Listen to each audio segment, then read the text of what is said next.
All right, we are live. Hello and welcome to the Friendly Neighborhood History Channel and to our live stream Q&A, Ask Me Anything, part two. Part one, really. We didn't get much done yesterday. We were on the road. We tried to do a Q&A, but nothing really came to fruition. So we weren't able to do it. So today we are making up for it with 2 hours of broadcasting, 2 hours of Q&A, where you can ask me, a historian, anything you would like about history and social sciences. We usually go live every Friday at 6 p.m. Eastern, Saturdays at 3 p.m. Eastern, and Sundays at 4 p.m. Eastern. Tomorrow we've got an hour of a live stream lecture about the various February holidays, including President's Day, Black History Month, the history of all of those events, as well as the history of Valentine's Day. Happy Valentine's Day to you all, and hopefully you love history. That's my usual sign-off, and fall in love with history more and more by coming to this channel and coming to our live streams. And we are doing a President's Day special because President's Day is not only an important American holiday that is very, very popular, it is also, of course, as I put President Lincoln up, very, very appropriate for this time of year. It is also our birthday. We started on the Sunday of the Friendly Neighborhood History Channel started on the Sunday of President's Day, so we celebrate our birthday this weekend. And so we have been doing this for just over 2 years now, or just about 2 years. And so we will be celebrating with bonus content, finally some long-form videos will be back for all of you. We have our Q&A tomorrow, or we have our Q&A today that will go for 2 hours to make up for yesterday. We also have a bonus Q&A on President's Day at 6 p.m. Eastern, so Monday at 6 p.m. Eastern. Join us for that. Tomorrow's live stream lecture will follow up with a Q&A for members only at 5 p.m. Eastern, and then we are recording, my moderators Harry and Hartz and I are recording the first ever Friendly Neighborhood History debate, which I don't know if we're going to do it as a live stream or how we're exactly going to do it, but that will be available for you here on the Friendly Neighborhood History Channel, a way for us to branch out. You get to see the faces and hear the voices of my wonderful moderators who've been with the channel for just over a year now. And of course, you also get to see and hear me. And I will be moderating a debate on the War of 1812 between Harry, an Anglophile and a Brit, and of course, Harce, who is an American historian. So I'm moderating two very esteemed colleagues, if we shall say, two people who are very passionate about this subject and love it almost as much as I do. And so they will be talking tomorrow, and I will be serving as moderator de facto for that debate. It's really an exciting thing that we're going to do. We're going to try to do it on Discord, and then it'll be available here on YouTube as well. So we may not have faces available, and please follow Harce's channel where he does edits of American presidents, and you can follow our social medias like our Patreon and our Substack and our TikTok and our Discord for more information and stuff. No, you're not debating me. You're debating Harry. I'm going to serve as moderator for the issue. I've debated you more than enough on this issue. So we've got our Q&A today. We'll go for 2 hours. Ask me anything about history and social sciences. And then you get to do that again, a bonus one, on Monday at 6 p.m. Eastern to celebrate President's Day, which is, of course, important to Americans and American history, as it celebrates mainly the birthdays of Abraham Lincoln and George Washington, although there are 2 other presidents who are born in February. You might want to ask me about that. But there's also, of course, our birthday that we are celebrating, our second birthday. So we're entering our 3rd year of broadcasting and producing content. In the last year, we got monetized, we got a TikTok, we got a Patreon. We already had Patreon. We got a Substack. All sorts of incredible stuff happened in the last year, and we're looking forward to the stuff that we can do this year. The goal is to reach 20,000 subscribers by the end of the year, so we need all of your help with that. Can you do history of art someday? I mean, I love talking about art. I love art, fine art history. So yeah, ask me questions about art history, and I probably will be able to know at least some of it. And I'm in my usual studio. We've got the background with the Emancipation Proclamation, very appropriate, Abraham Lincoln's birthday having just passed, and President's Day on Monday. And of course, I'm in my History Hefner robes, my dressing gown, my smoking jacket, whatever you want to call it. Please like and subscribe and become a Friendly Neighborhood Historian. It's as easy as all of that. And if you like history and social sciences, then you are in the right place. Drop a topic or question that you want to discuss. History of Unit 731. Unit 731 was a Japanese POW unit that was known for some sort of genetic experimentations, torture methods, basically an experiment in just cruelty and sadism by the Japanese during the last World War, what you call World War II, what I consider to be the Third World War, and is probably one of the most notorious things from that war that you've never heard of before. So quite awful. what the Japanese subjected the Chinese POWs for. You had, of course, their actions at Nanjing and Bataan. The Japanese were very interested in experimenting with basically torturing and walking people or doing other things to people to the point of death. So, yeah, well, Japan did sweep a lot under the rug after the war. The U.S. allowed them to do this in the context of creating a bulwark in East Asia against communist Russia and then later against communist China. So it's quite fascinating how that happened. Yeah. So questions about history or social studies, please drop them in the chat, and I'll be happy to answer them in a timely, friendly manner. Again, we go live every Friday and Saturday. Fridays at 6 p.m. for answering questions, and now Saturdays we've moved a new one to 3 p.m. Eastern Standard Time. So we're just getting started. We're going to go for 2 hours because we didn't live stream yesterday. Sundays at 4 p.m. is our live stream lecture where I discuss a particular topic. So join us tomorrow as I discuss the history of February holidays, President's Day, Black History Month, and Valentine's Day, as well as telling you the story of how this channel got started, as Sunday of President's Day is indeed the celebration of the Friendly Neighborhood History channel. Is the topic World War II, or can we ask anything? You can ask about anything you'd like, Muffle Moose. Where were Nazi generals allowed to move to South America? Or why were they? There was escape plans that allowed Nazis to move to that area. Some of them were hunted down. Adolf Eichmann is a great example. Some of them were able to escape permanently. Joseph Mengele, the Angel of Death at Auschwitz-Birkenau, is a great example of that. Let me see. My favorite channel. Well, it's great to have you, GK. I'm really, really glad that you're here. Hars has the emojis, by the way, or next to his name because he is a member. So if you want to get an emoji, if you want to become an official Friendly Neighborhood historian, you can do that. Any money you give to the channel through a super chat or through membership helps go into the channel. You have bonus content, early releases, and of course our members-only lives, like our members-only Q&A that we'll be doing tomorrow at 5 p.m. Eastern. So as soon as we finish the live stream lecture, we're going to jump on over to a members-only live stream, which you can join if you become a member. I know a lot about Richard the Lionheart, the English king who's best known for crusading, which is something he had already agreed to do. He had been warring with his father for quite some time, as Richard, Geoffrey, and Henry the Young King basically did everything they could to usurp the authority and power of the Angevin emperor, Henry II, who controlled basically all of the British Isles as well as huge portions of France, but never really got to enjoy it because he was constantly bickering with his own sons. And Richard was particularly aggressive. This is the subject of the very famous movie and play, The Lion in Winter.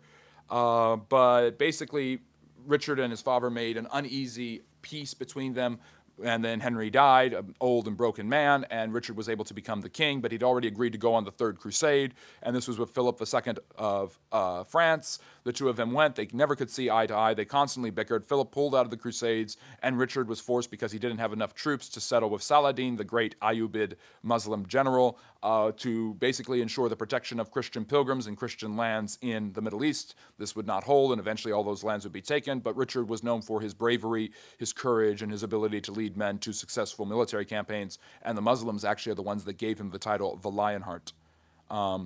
Opinion on Monroe. What's your favorite Michael Jackson song? Let's see. Oh my gosh, there's so many that I like by Michael Jackson. Beat It's probably his best, I think. Billie Jean, definitely. Opinion on Monroe Doctrine. So I love James Monroe. I think he's one of the most underrated presidents in U.S. history, and I talk about him a lot on the channel. Go check out the live stream lecture, my series on American presidents. We have short and long form videos on American presidents, so you can learn a lot about them. But James Monroe is a fascinating guy. And basically, out of the quietness of his era of good feelings presidency, he basically makes a very staunch declaration that the United States will not allow colonization of North and South America by the Europeans. And although they're not able to always hold on to this, they do act throughout the rest of the 19th century to keep the Europeans from colonizing different parts of Central and South America. Yep. Why did Henry Ford like Hitler? He was an anti-Semite. Many Americans were impressed by Hitler's ingenuity, the four-year plans of Goering, and how the Germans were able to restabilize themselves and recover very quickly through the 1930s, after the Great Depression had slogged the Western Europeans, particularly the Germans themselves, in such a horrible way. What's up, Alex? Great to see you. Great to have you here. You're very welcome, Muffle Moose. It's the least I can do. People learn stuff all the time. Yeah, a lot of people think Abraham Lincoln was a dictator during the Civil War, but any U.S. president during wartime is going to exercise powers that he doesn't normally exercise, and everyone's going to bring up getting rid of habeas corpus and all the other stuff. I understand why Lincoln did that. You may not agree with it, but the results are pretty hard to disagree with. Lincoln ended up, of course, freeing the slaves, destroying the Confederacy, winning a war for the United States, and basically being and if he had lived, would have probably brought about Reconstruction and gotten America far closer to racial harmony than it ended up being under his successors. So, anyways, this is the Friendly Neighborhood History Channel. This is our Q&A, our live stream Q&A, where you can ask me, a historian, anything you'd like about history and social studies, and we are going to be here until about 5:30, so 2 hours of Q&A, and then hopefully you can use some of this knowledge to impress your date tonight, and hopefully you are all having a wonderful Valentine's Day, and if you want to learn the history of Valentine's Day, join us tomorrow on our birthday, the Friendly Neighborhood History Channel's birthday, where we will have our live stream lecture where I will discuss the history of Valentine's Day, Black History Month, and President's Day. So looking forward to that. That starts at 4 p.m. Eastern, and then become a member, and join us for the members-only Q&A afterwards, starting at 5. So, and then on Monday we have another Q&A as a bonus because this is President's Day weekend. So enjoy your 3-day weekend with us. Lincoln didn't want a lot of the slaves brought back to Africa. He eventually comes to the realization that African Americans are probably better off if they stay in the United States and form a life for themselves. The Chinese Opium War, the first one was in the 1830s. The British basically, many smugglers and illegal merchants were bringing in opium and creating opium dens and an opium subculture in China that was extremely detrimental to Chinese economic growth. It was basically a sedation of the entire culture. And the Chinese struck back at this several times. The Qing dynasty, which had been open to trade with the British for quite some time, became tired of the exporting of opium, which the British East India Company and the British government had basically kind of slapped wrists for and never did anything. When the Chinese tried to stop the trade and tried to embargo all trade with the British went to war with them, and they won 2 wars and got Hong Kong out of it, and basically created a huge sphere of influence in China, where China became more or less subject to the whims of the British East India Company and later the British Empire. Will you be my Valentine? Sure, why not? What was the result? What the result of the War of 1812 would be the debate. British introduced that river deaf boat that messed them up. Yep. The British, throughout the 19th century, fight many wars in Africa and Asia against much larger forces, but because of their technological prowess are actually able to win. There's great examples of this in places like South Africa against the Zulus, and also during the Opium Wars. Who is better, Michael Jackson or Taylor Swift? It's interesting, you have these generational musical talents going back about a century now, ever since the creation of mass media through radio and things like that, where you have a celebrity musician who basically becomes a pop icon and transcends becoming an actor, director. You could say Frank Sinatra was the first, Elvis is the next one, the Beatles do their own thing, and then you have Michael Jackson, and then the more recent one is Taylor Swift. Beatlemania and Swifties are a very comparable cultural phenomenon. Bobby Soxers were doing the same thing for Frank Sinatra in the early 1940s. So I prefer Michael Jackson, but I love Taylor Swift. She's extremely talented, and her music is really good. Could the U.S. and Russia in our lifetime normalize relations? What would that take? And same for China, or is it too far gone at this point? I think China and the United States are heading towards a more calamitous relationship. I don't see the United States and Russia getting any closer together, especially when you consider that all American foreign apparatuses created in the last 80 years have been basically to stop the Russians from advancing, NATO being the best example of this. Do you have knowledge of the North African Barbary pirates that took slaves from Europe? Yes, the Barbary pirates operated as an extension of the Ottoman Empire and the Arab slave trade. They enslaved fellow Africans. They worked in the Maghreb. The Barbary pirates come from a tribe known as the Berbers, who were a very, very well known for their militancy and had been a particularly strong asset to Muslim expansion and invasion in North Africa and Spain and other parts of Africa for centuries. And the Barbary Coast pirates were extremely efficient, extremely cruel, and for years raided the Mediterranean. They even got up into the Atlantic and raided different areas and took European slaves from these areas, about 1 million to 2 million in total over the course of the centuries. And it was actually Thomas Jefferson who got America involved in its first major military conflict, not the War of 1812, but the Barbary Coast War, in order to break the power of the Barbary Coast pirates. So it's something we don't know enough about, but it's pretty fascinating. They were half militant and half pirates. Enslaving Mesoamericans would have been a better choice than Africans.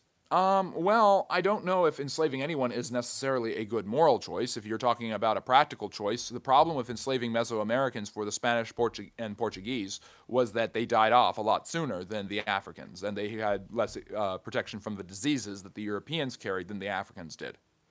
I don't know about that band. Why was Goering an important figure in Germany? Goering was the economic powerhouse. He created the Luftwaffe, which is the German Air Force, which was extraordinarily efficient. Look at the Battle of Britain, for instance, in terrorizing and attacking their opponents. But he also, through his 4-year plans, had restabilized the German economy and basically was Hitler's right-hand man. If Hitler had fallen or died before 1945, Goering probably would have taken over the Third Reich. I've debated you more than enough on this topic, Hars. It's you and Harry on this one. I said I would moderate it. You did not listen. Yeah. Didn't Goering spend most of the war collecting paintings and gold? A lot of the Nazis collected paintings, gold, artifacts, were interested in occult magic and certain religious and mystical items. There was excavations in North Africa. There was a search for the Holy Grail. Although Indiana Jones obviously embellishes a lot of this, there is actually some historical evidence that the Nazis were obsessed with finding stuff like the Holy Grail or the Spear of Destiny, which was supposedly the spear that had stabbed Christ at the cross. So, what's the history of Guyana? I don't know a huge amount about it. I know the British, who didn't colonize much in the Americas after the United States, colonized Guyana in South America, as well, of course, the Falkland Islands. So, don't know a huge amount about it. Guyana is also where Jim Jones took his people after they were basically, he was under criminal investigation in the United States and basically fled to Guyana to avoid it when, and they killed a congressman, they attacked certain people, basically to keep their enclave secret, and then they took their own lives. What's the deal with Italy and Ethiopia? Italy has tried to take Ethiopia several different times. The most notable is when Mussolini invades in 1935, which could be considered a start date for the last World War. Northern Ireland is interesting because a large Protestant population has kept it part of the UK despite continual efforts by the Irish, particularly the Irish Republican Army, to get Belfast and Northern Ireland to secede from Great Britain and become part of the Irish community. Do you know about that crazy little filibustering expedition with Lopez and Crittenden to invade Havana, Cuba? No, I don't know about it. Hello, Faraz. Good to see you. Welcome. Faraz is a well-known friendly neighborhood historian, meaning somebody who comes to the channel, subscribes, asks questions, is just part of our community here. I don't know. I don't know how many terabytes. I just love history. I love gathering information and relaying it to you. Trump is trash. What you say, brother? I say if you want me to talk about politics, give me a super chat. I'm not going to share my personal opinion, but if you want the perspective of a historian on particular matters of geopolitics, religion, and things like this that could be indirectly related to history but aren't historical themselves, give me a super chat. That's basically the rule, because there's too many people trying to drag this channel in different directions, and it's my channel.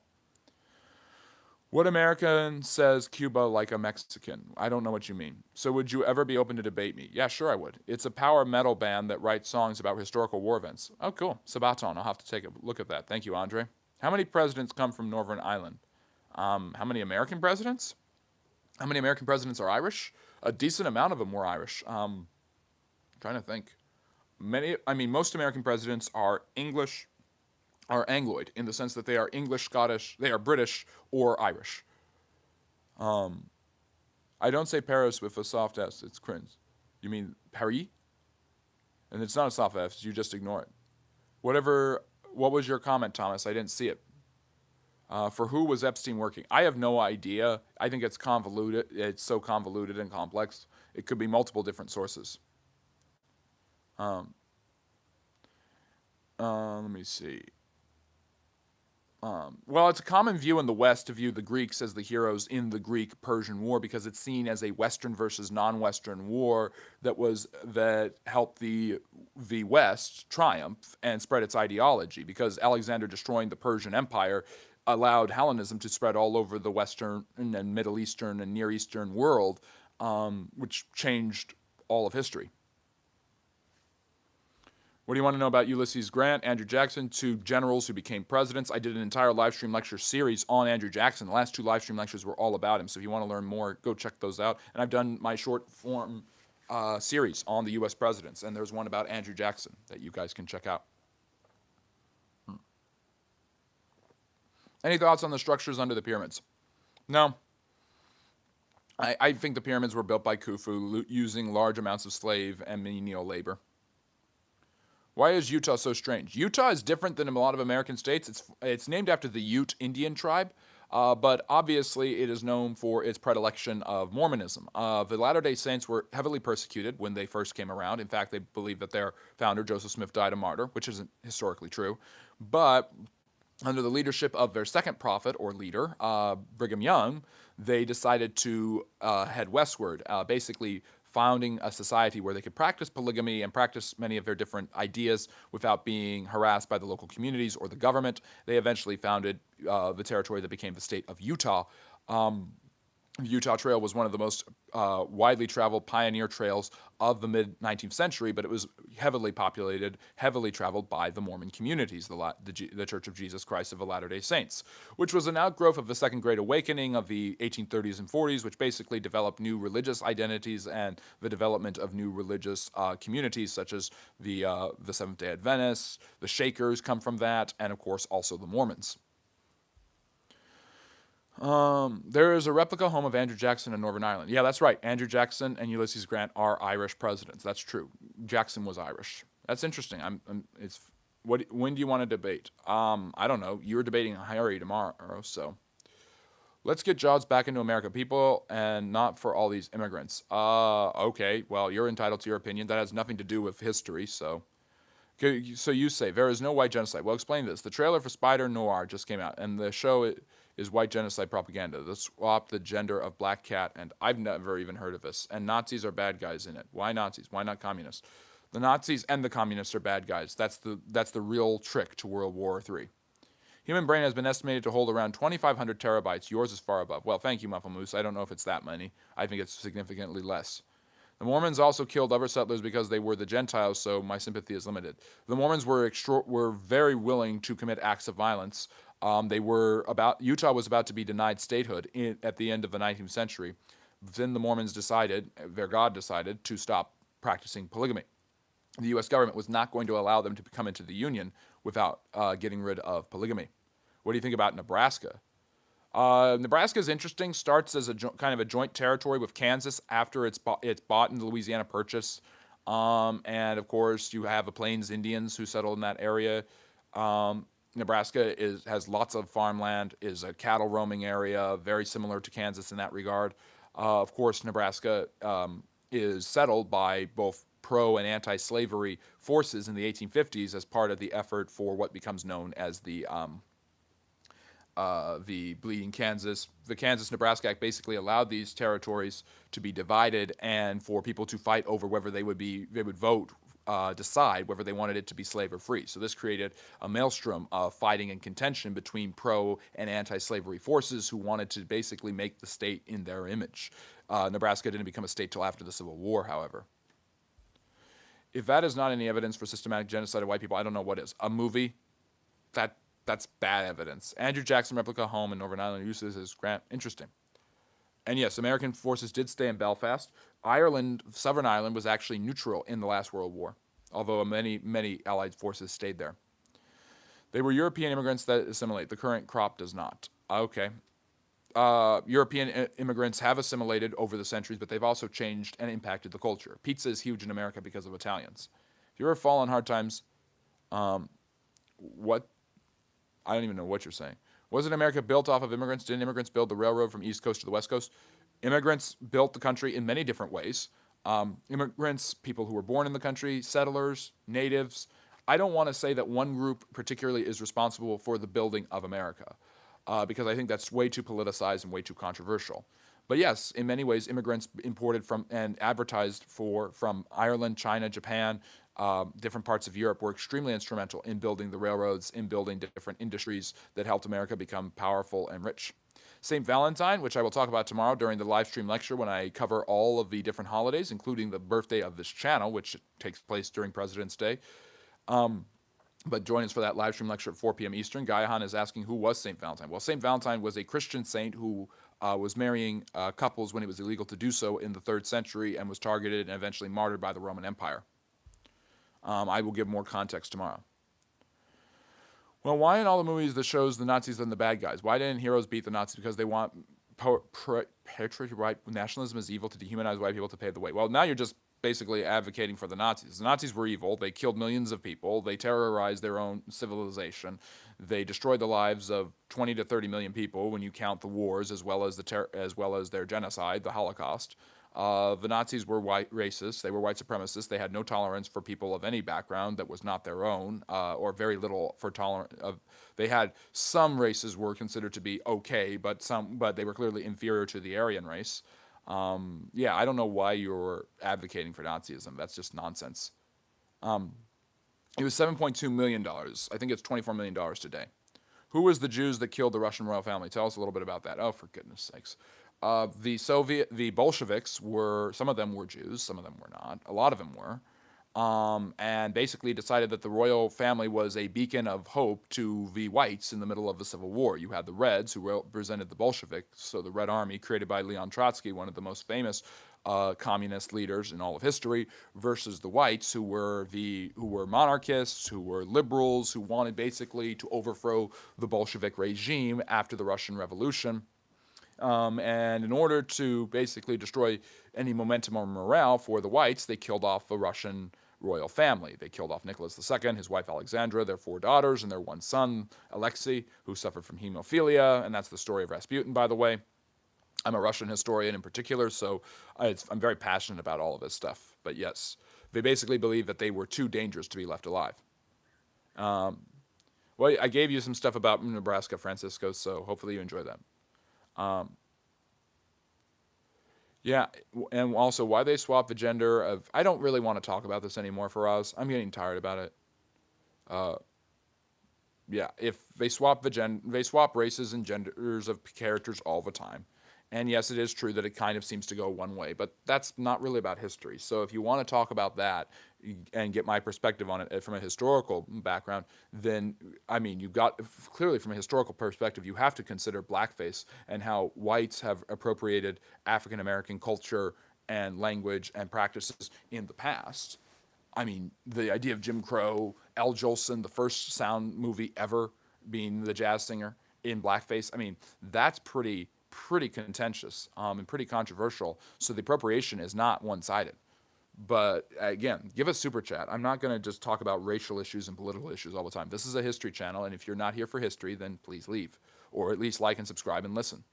Why did America give Saddam Hussein chemical weapons, and what did he do with them? Well, he used them on his own people over and over again. They were supposedly supposed to be used in his war against the Iranians, because the Americans were opposed to the Iranians in the 1980s when it was convenient. And Saddam had chemical weapons of his own and used them on his own people. Let me see. Well, World War II president would be FDR and then Harry Truman, if you're referring to the traditional World War II. I think that World War II is actually World War III. So World War II for me is the Great War, the war to end all wars, what you call World War I.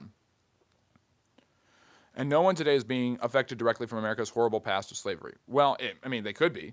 There's the legacy of slavery argument. I mean, that's a more complex thing, but obviously slavery had an impact on American history and on the communities that affected it. Is another world war imminent? If not, what is the path to global peace? More globalism and economic hegemony? Probably, but I don't think there's another world war coming. What's the history of dating? Dating is kind of a devolution of courtship. Courtship was quite common.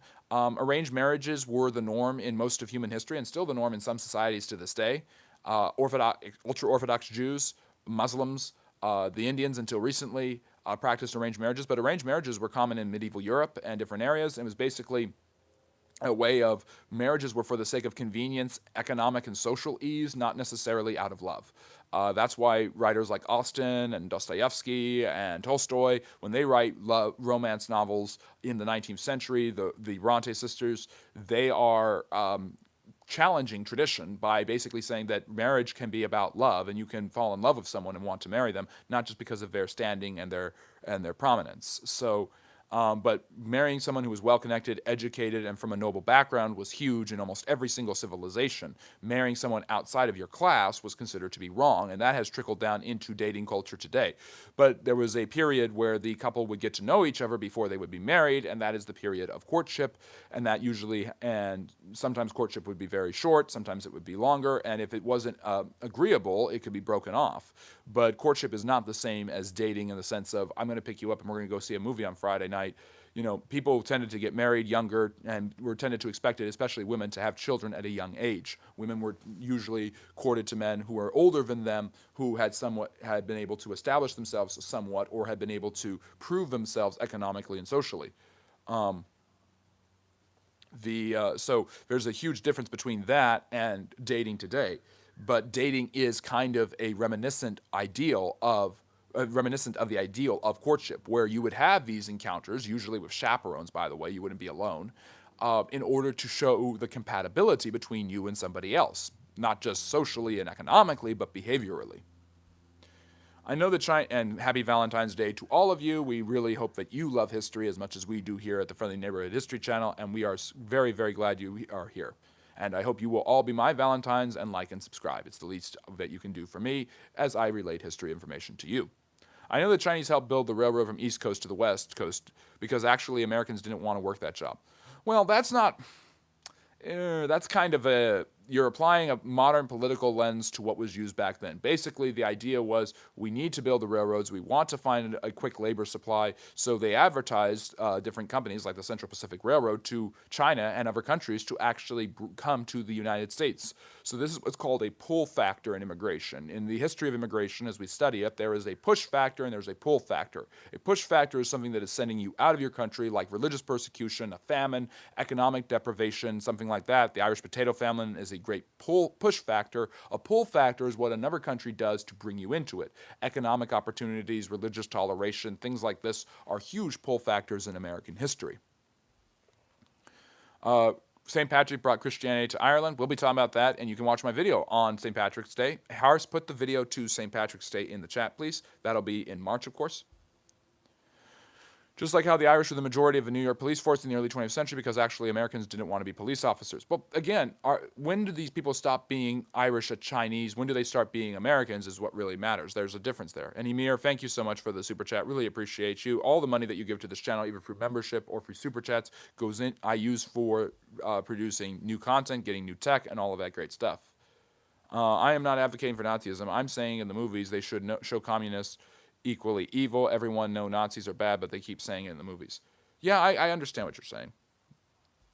There's plenty of anti-communist movies. Watch any movie from the 1950s. It's very anti-communist in many different ways, subtly and not so subtly. And Indiana Jones, and the Crystal Skull. Well, that's after all the movies about the Nazis, and it's really not anti-communist. It's just showing America's prejudices against communism at the time. America always has to have a bogeyman. I don't know about Operation Bagration. And white guy supremacists in the movies are bad guys, but you never see a movie, the Black Panther Party, which was a black supremacist. I understand what you're saying. I do. Is AI just modern alchemy? No. Why has no democracies or republics supported women voting until 1900?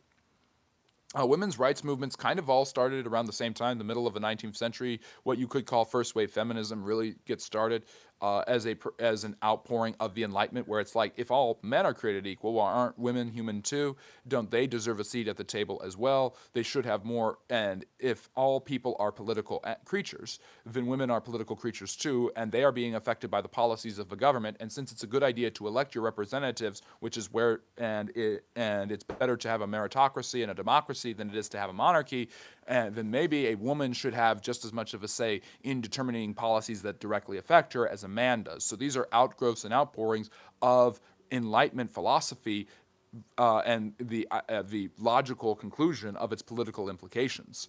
If we want democracy, if we want liberal democracy, if we want parliamentary procedure, if we want all of these things, then maybe, and the policies are going to affect and change the course of everyone's lives, then maybe it should be tenable that women have a say in it as much as men do. And this is something that women themselves get, but also men as well. Excuse me for 1 second, please. Please like and subscribe if you haven't already. Okay. All right, then.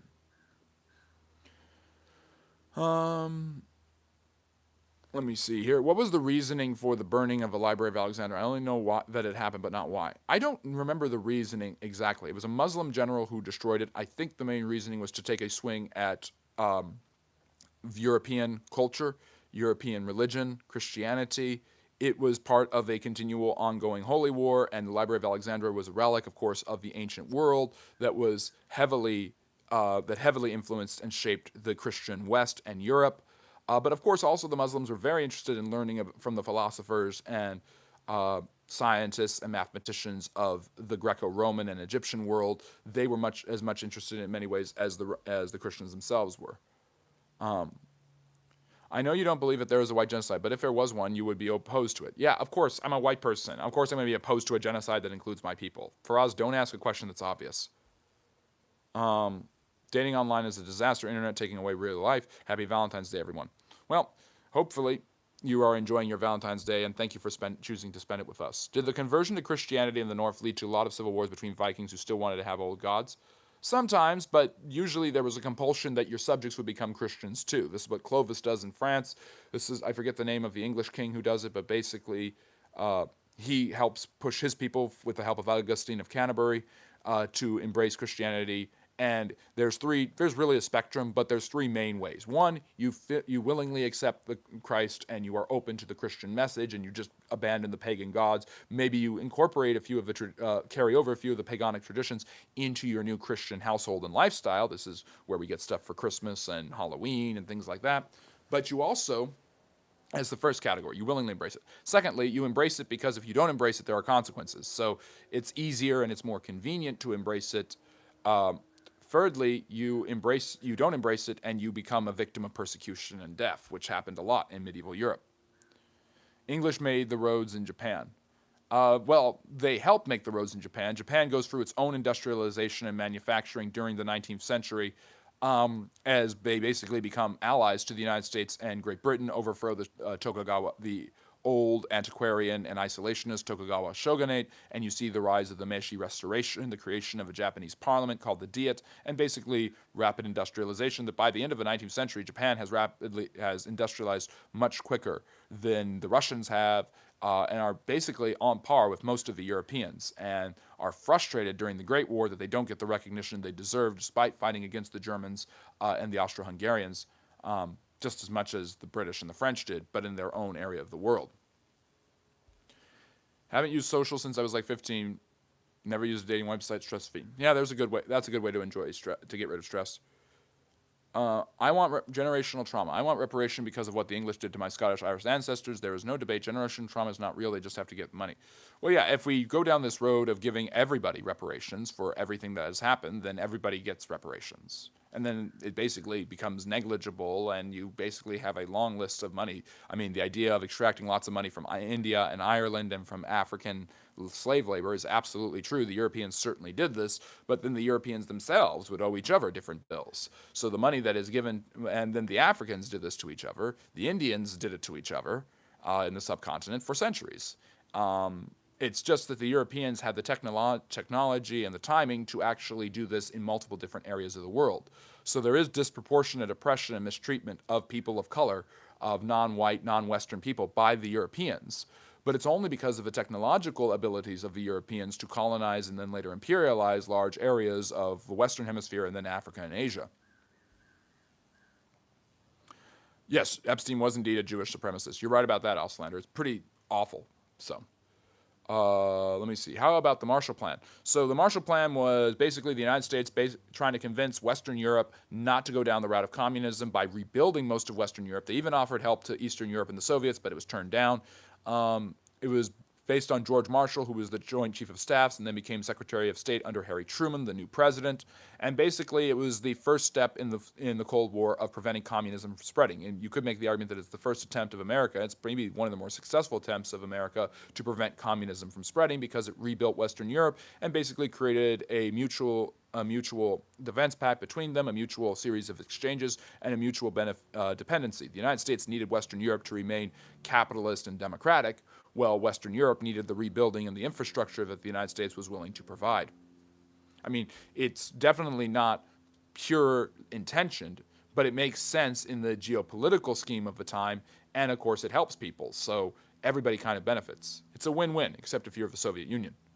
What is a woman? I don't know. Are you literally just Matt Walsh coming in to ask questions that are dumb? Selena, it was a fantasy adventure-like film. Yes, we all know that. Reported for promoting terrorism in U.S. genocide. I don't know what you're talking about, Lena. That's the 1920, and they were getting their butt beaten, fighting for it. I don't know what you're talking about. The majority of the NYPD around 1900 to 1920 were Irish because Americans didn't want to hire anyone that were Irish, so they all decided to go work in the police force. Well, the Irish were Americans by that point and had been there for several generations. There was a lot of opposition and hatred towards the Irish when they were in the States, especially early on. Are you a Christian? I don't share my religious background. I don't. I talk about religion only in the context of history. Why is the ancient sacred love between man and boy, once common across many cultures, is now scorned and illegal? That's a difficult question to answer, and very, very weighty, and very much opposed to helping me with the algorithm. So maybe next time do a super chat. But basically, there is this pattern of relationship between intergenerational, multi-generational relationships of people of both opposite and the same sexes, very common in ancient Greece, for example. And I think that as people develop a better understanding of the science of the brain, of neuroplasticity, and the understanding of maturity, emotionally and socially, we realize that people of that age, 14, 15, which were a common, especially for women, to get married at that time, are still extraordinarily impressionable, extraordinarily young, and still partly childish. So it's actually very difficult that marrying them can be deleterious. Exposing them to prolonged sexual experiences is deleterious to their development, and it's better to wait until they are a more fully formed adult in order to give them exposure to lifelong consequential relationships. Would you say that the Latin-speaking world very much culturally became Catholic, but Germanic people kind of kept their Norse pagan identity? It melded. The church definitely took over the Central Europe. Look at the Holy Roman Empire and its influence. Yeah. So you debate me on the War of 1812 in particular or no? No, I'm not going to talk about the War of 1812 with you anymore, Hars. I've talked about it to death, and I'm sick of it. I really am. I'm willing to moderate a debate, but I'm not willing to talk about it anymore with you. I really am not. Do you think neo-paganism will ever take off? It already has. Wouldn't Sally Jefferson and her bloodline be due reparations? I don't know. They would be due the inheritance of the estate, but I don't know if her great descendants that are alive today necessarily inherit that. Well, if you read what Epstein actually said, he was very, very keen on his Jewishness. What kind of gun and bullet assassinated our 16th president? I don't know. It was a pistol. I don't know the guns exactly back then. Yeah. You're talking about Lincoln. Can I talk about Russian history? You can ask me about Russian history. Constitution written to protect the people from the politicians or other way around. Politicians were supposed to be protected from the people. Or people are supposed to be protected from the politicians and the government overreach. And that's why the Bill of Rights is in there. Well, the debate with Harry can't work, so I guess no debate then? Well, why wouldn't a debate with Harry work with him? I don't know what you mean. It was a Derringer? Okay, thank you for telling me that. Why was the guy who shot Lincoln sympathetic to the South? Well, Booth was from Virginia. And Booth wanted the South to win. He had given money to the South. He was a Democrat, and he hated Abraham Lincoln, and he hated that the North won.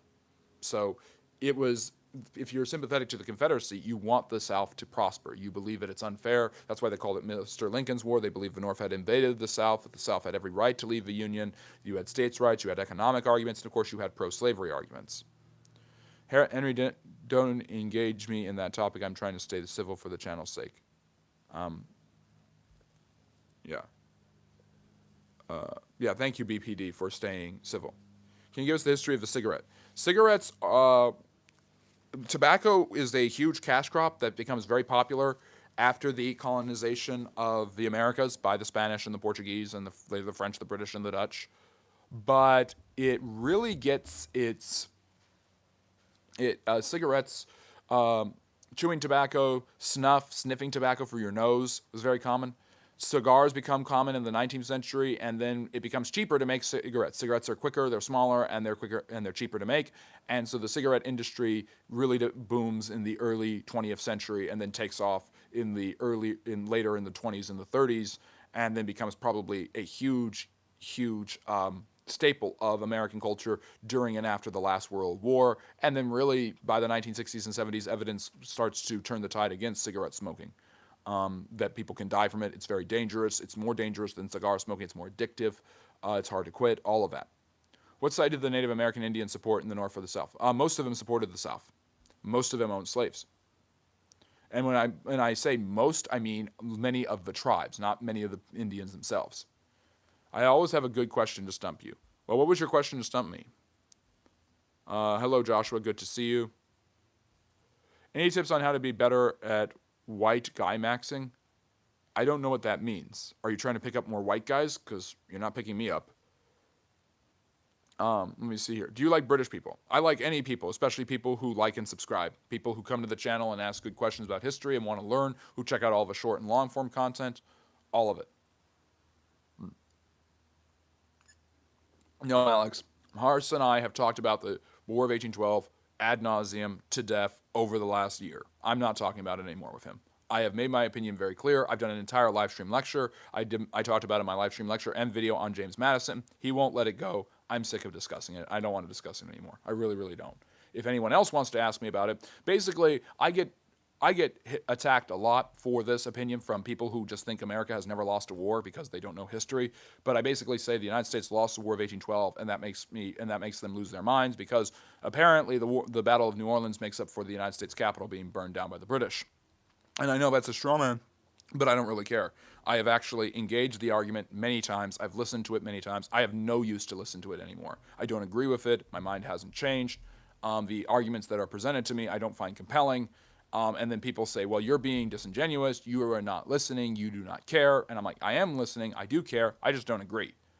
And there's a different. And so when people continually attack me and say, you are a liar, you do not represent properly, you do not listen about a topic that I have said over and over again I don't want to discuss anymore, and you haven't changed my mind, just because you failed to change my mind. Your argument is not bulletproof, okay? You think that it's bulletproof, logically, but when it turns out that it's not, you get mad about it, at least from my perspective. And people are allowed to have opinions. It's just, do your opinions correspond with what reality and the facts say? When I see a country burn down another country's capital and the other country sue for peace, I think that country lost. I don't think it's a cataclysmic loss. I don't think the United States is destroyed because of the War of 1812, but I don't think you can make the case that they won it, and I don't think a stalemate fits the description either. Let me see. Of a debate with me. I wasn't aware he isn't a debater. I've discussed it with you, and he doesn't have an argument. Harry has plenty of really good arguments for why the British won the War of 1812. He takes the Anglophile position. I just take the historical position. I think you ask fine questions for us. I just don't know why you're getting so worked up about the white supremacy thing when white supremacy would push Persians off of the cliff if they could. What did they win in Iraq? Nothing. The United States won nothing in Iraq. What do you think about citizens sending their taxes to the PDF in Israel while our vets starve on the streets? I think it's, first off, it's not in my wheelhouse. It's not my toolbox or my wheelhouse to discuss this. I have talked about it ad nauseum on this channel so many times. If you want me to actually discuss the Israel issue in a historically compelling and thoughtful way, which I don't think you're willing to actually do, give a super chat. Because everybody has to drag the conversation into the hellish illogic, because hell is a place where there is no logic. The illogical hellscape of Israel, Jews. I'm tired of it. I'm really tired of it. I will say this. I hate the argument that, oh, we do this, but we can't do that. What if the goal is to do both? What if both is possible? I don't know why it has to be one or the other nowadays. But the people who are saying, well, we give money to Israel, but we can't feed our homeless vets. Well, you haven't proposed a solution on how to feed the homeless vets. You haven't fixed the homeless vets issue. The United States budget is huge. There should be more than enough money, and you don't have to just divest the money from the Israelis to do that. That's a political talking point. It's a bad faith argument, and it's disingenuous. And that's how disingenuous already works. So if he can't debate, then you'll crush him. Did you know that Abraham Lincoln had 4 cats in the White House? No, I did not. I love cats. Yeah, it's the Alex Jones accent. It's everything's about the Jews. Jews are everywhere. And by the way, anyone who actually wants to make a good anti-Israel argument or an argument to explain why Jews are bad really, really doesn't help themselves when they start lobbing conspiracy theories. You pick up one bad thing that the Jews or Israel have done, you pick up one bad Jewish person, and you throw it at me, and then all of a sudden I'm supposed to take all of these pieces. You're just throwing cans of Jell-O at the wall and hoping something sticks, and none of it does. You can't build an actual cohesive argument as to why Jeffrey Epstein is bad and Marx is bad, and they're both Jews, therefore Jews bad, which is absolutely absurd nonsense, especially from people who are, I'm pretty sure, right-wing Catholics or Christians who supposedly worship the most important and famous Jew of all time. I mean, I can't even get that in my head wrapped around how nonsensically illogical that is. But who doesn't love cats? Why is the Philippines war shrouded from memory, history, and education? Thousands died. Because the U.S. took the Philippines, and the U.S. wanted to justify its taking over of the Philippines, but not talk about how Aguinaldo was basically screwed over by the U.S. and then made an enemy, and how the U.S. did not honor him and basically demonized him and killed thousands of Filipino rebels. Let me see here. Too much tribalism these days. Bad people are bad, not entire groups. Don't skate around the question. Did Europeans take over the world? Yes, Europeans took over the world. Through licit and illicit means. Are you friendly to ancient aliens? They are a part of our history, and you can't deny that at this point. I don't know if they are. It is interesting to me that if you look at any civilization or culture, they have stories of giants, of mythological beings, of visitors from the stars. Look at the Anunnaki in Assyria.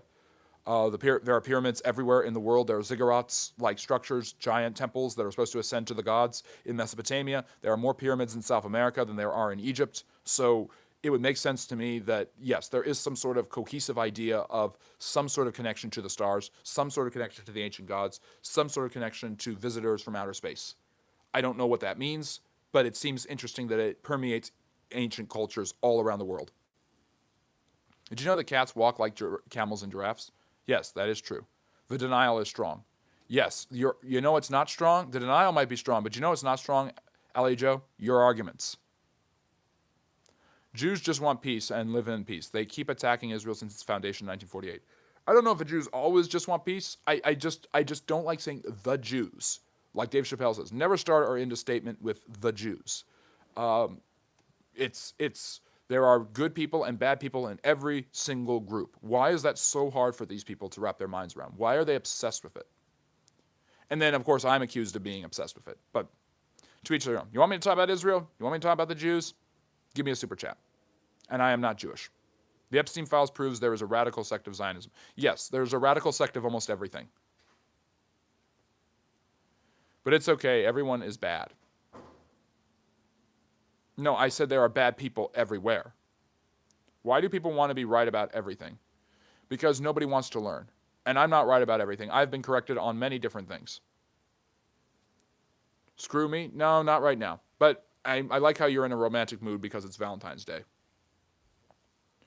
Let me see. Kabbalists, the ancient sect, the ones that love sacrifice. Oh, for God's sakes. I mean, this is like QAnon level conspiratorial nonsense. Except it's had centuries to develop, or QAnon developed because of a bunch of idiots on the internet. Kabbalah is the ancient Jewish, particularly formidable in Hasidism. It is Jewish mysticism that has a lot of different teachings and ideas about the world, about the soul. Yeah. How did anti-intellectualism start? When the internet was created. Although people have been anti-intellectual for a long time. What is your religion if you have one? I don't share my religious beliefs. I've said I believe that there is a God who created the universe, but I don't get into which God I think that is. I say salam. I do all of that stuff. Where does that Kabbalism start from? Yes, the Jews practice Kabbalah. Wow. There's Sufi Islam. Sufi Islam is not terrible. And yes, a super chat for me not to talk about the Jews. Okay, you know what? I'm going to take that super chat. Thank you, Emir. Really appreciate it. So during Russian Revolution, Russia was half capitalist, half feudalist. If it was an autocracy, it did a failed attempt at a democracy. The Russians are just not built for democracy. I work for the Rothschilds, Jeffrey Epstein. Well, wow, very rich people who just so happen to be Jewish. Wow, the Rothschilds. Wow, I guess I'll just have to change everything I know about history because someone who is known for being a serial liar, someone very rich and powerful, worked with the Rothschilds or may have worked with the Rothschilds. I find you to be actually intelligent. Well, I find you to be intelligent too, Frank, because you think I'm intelligent. Well, I'll debate you, but I'm not going to debate someone who can't have a conversation to the height of a debate. I think you're taking away too much credit from Harry. Let me see here. Why did Israel split into the kingdom of Judea and northern Israel? Okay, that's actually a question about Israel that isn't laced with a bunch of anti-Semitic nonsense. We don't know if that actually happens. We are basing that mainly off of the Bible, and the Bible does have history in it. To say the Bible is not a book of history is nonsense. There is plenty that is verifiably true. There is plenty that is not verifiably true from the Bible. But the Old Testament seems to tell the story of you have the Davidic kingdom, which there is historical evidence for. You have the Solomon's temple. It's a temple accredited to Solomon. And supposedly, according to the biblical narrative, after Solomon dies, God takes away his kingdom because he's bad and gives most of it to another man. And his son gets a little bit of it. And that's Judah and Israel. And that does seem to exist because the Assyrians destroy Israel, the northern kingdom, and the south is later taken over by the Babylonians after being, kind of under, what's that word, a vassal for them for a while. And so the Babylonians, and then eventually the Persians capture the Babylonians, and the Persians allow the Israelites to return, the Judeans to return and rebuild their temple. Why did they split? We don't actually know. It looks like the Bible seems to talk about a power struggle. That is probably most likely the case. So, Moses Maimonides created Kabbalah. Kind of, but the roots of a lot of this stuff go back to interpretations and reinterpretations in Rabbinic Judaism, which existed during and before the time of Christ, of the Old Testament. It's really interesting that Russia has the perfect environment for shaping communism, except that it didn't have the perfect environment and millions of people died. Yeah, I know what mitzvah pa is. I know, it's terrible. Yeah, I know. Wow. Bad things happen in religious cultures, especially ultra-traditional ones that have fundamentalist leanings. That's like the polygamy in the Mormon church that we were talking about earlier. So do you believe man came from primates like monkeys? I don't know what I believe about that. I'm not a scientist. I wasn't there 100 million years ago. I wasn't there 200,000 years ago when when the humans beat out the Neanderthals. Well, again, there is that evidence of syncretic worship of the ancient Israelite people, of not being monotheistic in the way that they are supposedly supposed to be monotheistic, as the Old Testament describes it. But that doesn't mean that it's because of they did evil in the eyes of the Lord, as the Bible says. As an architect, pyramids are a logical, easy monumental form to build. Pyramids in Americas exist from the Andes to present-day St. Louis. Of course, I'm not saying any sort of conspiratorial thing about how the pyramids were built. I am saying I find that the model and the shape of that is interesting, that it exists in every single civilization of the ancient world, from the Olmecs and the Mayans to the Chinese to the Kushites. It's fascinating to me. I've heard it said before that the parties in America switch, like the Republicans of the past as the Democrats of today's, vice versa. Is there truth to that? It's like almost every historical myth. There's a sliver of truth to it. It's the idea that basically the Republicans created fertile ground and eventually overtook the South following the civil rights legislation. But that was a long process that did not happen overnight. The idea that the parties switched in the 1960s and the Republicans started being racist and the Democrats stopped being racist is absurd nonsense. Most of the Democratic congressmen and politicians who had been flaming racist in the 50s died as Democrats later on, even though many of them recanted a lot of their horrible segregationist views. Robert Byrd's a good example of this. So it's more complex than that. It's more complex than the party switching. It was a process that took a long time, and the South actually became Republican in the 1980s, not in the 1960s. But we know that your God is singular. Like, we know there's only one God and we are not polytheists. Hinduism is polytheistic, but it's not exclusively polytheistic. There is some idea of the meshing of all of the different gods and avatars into one ultimate being, Brahma, the creator. Marx wanted communism to start in an industrialized society like Britain, not Russia. Well, Britain wasn't ready for it. No, none of the industrialized countries wanted it. Marx was proven a fool on all of that. It was actually Lenin who was right in saying, well, if it's going to happen anywhere, it's going to happen here. And yeah, we're not there, but at least it's happening. Marx was totally idealistic about it. Every industrialized society on Earth didn't want it. So, which naval battle was the turning point to ironclads? It would be the, I'm trying to remember the, it was several battles in the Union. The itself actually uses the first ironclads, but the North really perfects them and uses them to blockade the South. So it would be one of those naval battles from the Civil War. Did you know that animals can be allergic to humans? Yes. Yes, the Persians let the Jews rebuild their temple. They split because of the fact that Solomon was worshiping these pagan gods at the end. I mean, where is the evidence for that? Where is the historical proof for that outside of the Bible? I'm sorry. The Bible is interesting. It's fun to read, but I'm not just going to say because the Bible tells me so. That's not my job. Now, my personal beliefs, whatever they may be, are aside from that. My job is to interpret history. It would be fascinating if, we could get a bunch of evidence and prove that all of the Bible is true, but that's not going to happen. There's just so many historical claims in the Bible. Let me see. What type of transportation did Lincoln use to get around besides the train? Carriages. Lincoln liked to walk, too. Communism formed a society in Russia, but yeah. And by the way, we are 1 hour into our 2-hour Q&A, so please like and subscribe. We will be going into, to make up for yesterday where we weren't able to do our Q&A, we will be going until about 5:30 or so.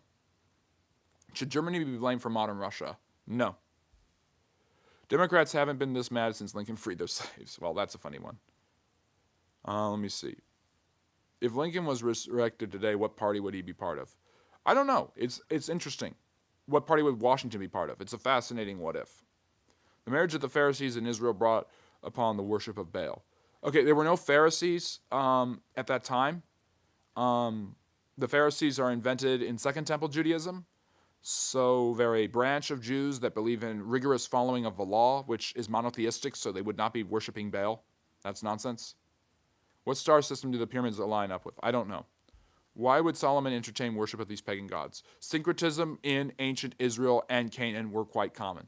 Syncretic societies were common. Monotheism is extremely ideal in the ancient world. It's known that the parties have shifted ideologies multiple times in history. This isn't even contested. Are you saying today's KKK member is registered as a Democrat? Yes, that's exactly what I'm saying. Might as well just concede because you're not listening at all. That's not what I said. I never said that. I never intimated that. What I am saying is that there is shifts in ideology, but this takes long periods of time. It's not an automatic switch, and it doesn't necessarily mean that one party is racist and the other one is not. And I will say, and you're not going to like this, that if you look at the racist history of the parties, the Democrats, if you want to see who's more racist, the Democrats take that overwhelmingly. That's not to say that the modern Democratic Party is that party, but it's not also to say that they switched automatically.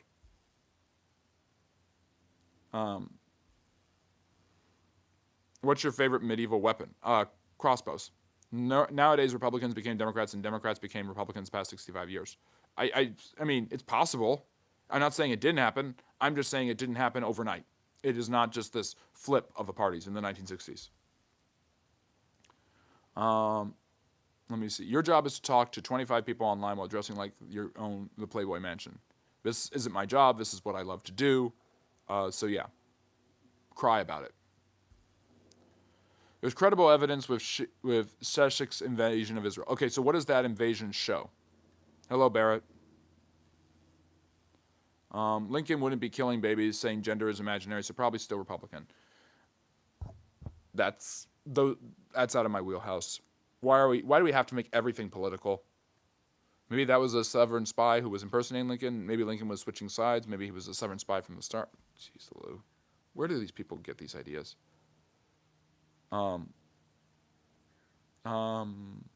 Yes, both Lincoln and John JFK. There are quite a few interesting coincidences between the two of them. Kemet, yes. Ancient Egyptians called their land Kemet. You know they are African. They are North African. There is a huge difference culturally, ethnically, and historically between North Africa and Sub-Saharan Africa, even genetically. Let me see. The switch is imaginary. We didn't just switch. That's delusional people aren't that easy to manipulate. The sovereign self stopped being evil, and that's all. Let me see. Let me see. He's a human being. Wow, I'm amazed, Harsh, that you actually recognize him as a human being and not just your punching bag about the War of 1812. Let me see. Is Trump the second tallest president? I don't know. I think Washington was. Lincoln and Washington are both really tall. So how do you explain the sovereign dollar that was found in Lincoln's pocket after he died? I don't know anything about it, and I don't really care. It sounds like a joke. Why were nuclear power plants so hated? Toxic waste, meltdowns like Chernobyl and Fukushima, stuff like that. Why did Lincoln sleep with men? It was very common. Oh God, this ridiculousness. It was very common in medieval and even early modern society for men to share rooms together, to even hold hands, to embrace, to kiss on the cheek. Very common. Men living in the same room, being dormed together, sharing the same bed, not uncommon. Lincoln was not a homosexual. Yeah, well, it was frustration over the Civil War that caused Lincoln to get killed. Friendly history, I'm talking to others, not about myself. You don't need to act like I told after I spoke positively of you. Well, I'm just saying, why don't you take the logic that you use for others and apply it to yourself? Why are you okay with treating me like that but not other people in the channel? I haven't read the book called The Last President. I don't know what that book's about. Anyways, I finally caught up to the chat, so I'm going to relax and take a sip of coffee because I have been going nonstop trying to answer all of your questions. And a lot of them have been really good. Some of them have been weird. Some of them have been not bad. But I'm not going to say whose was whose. So,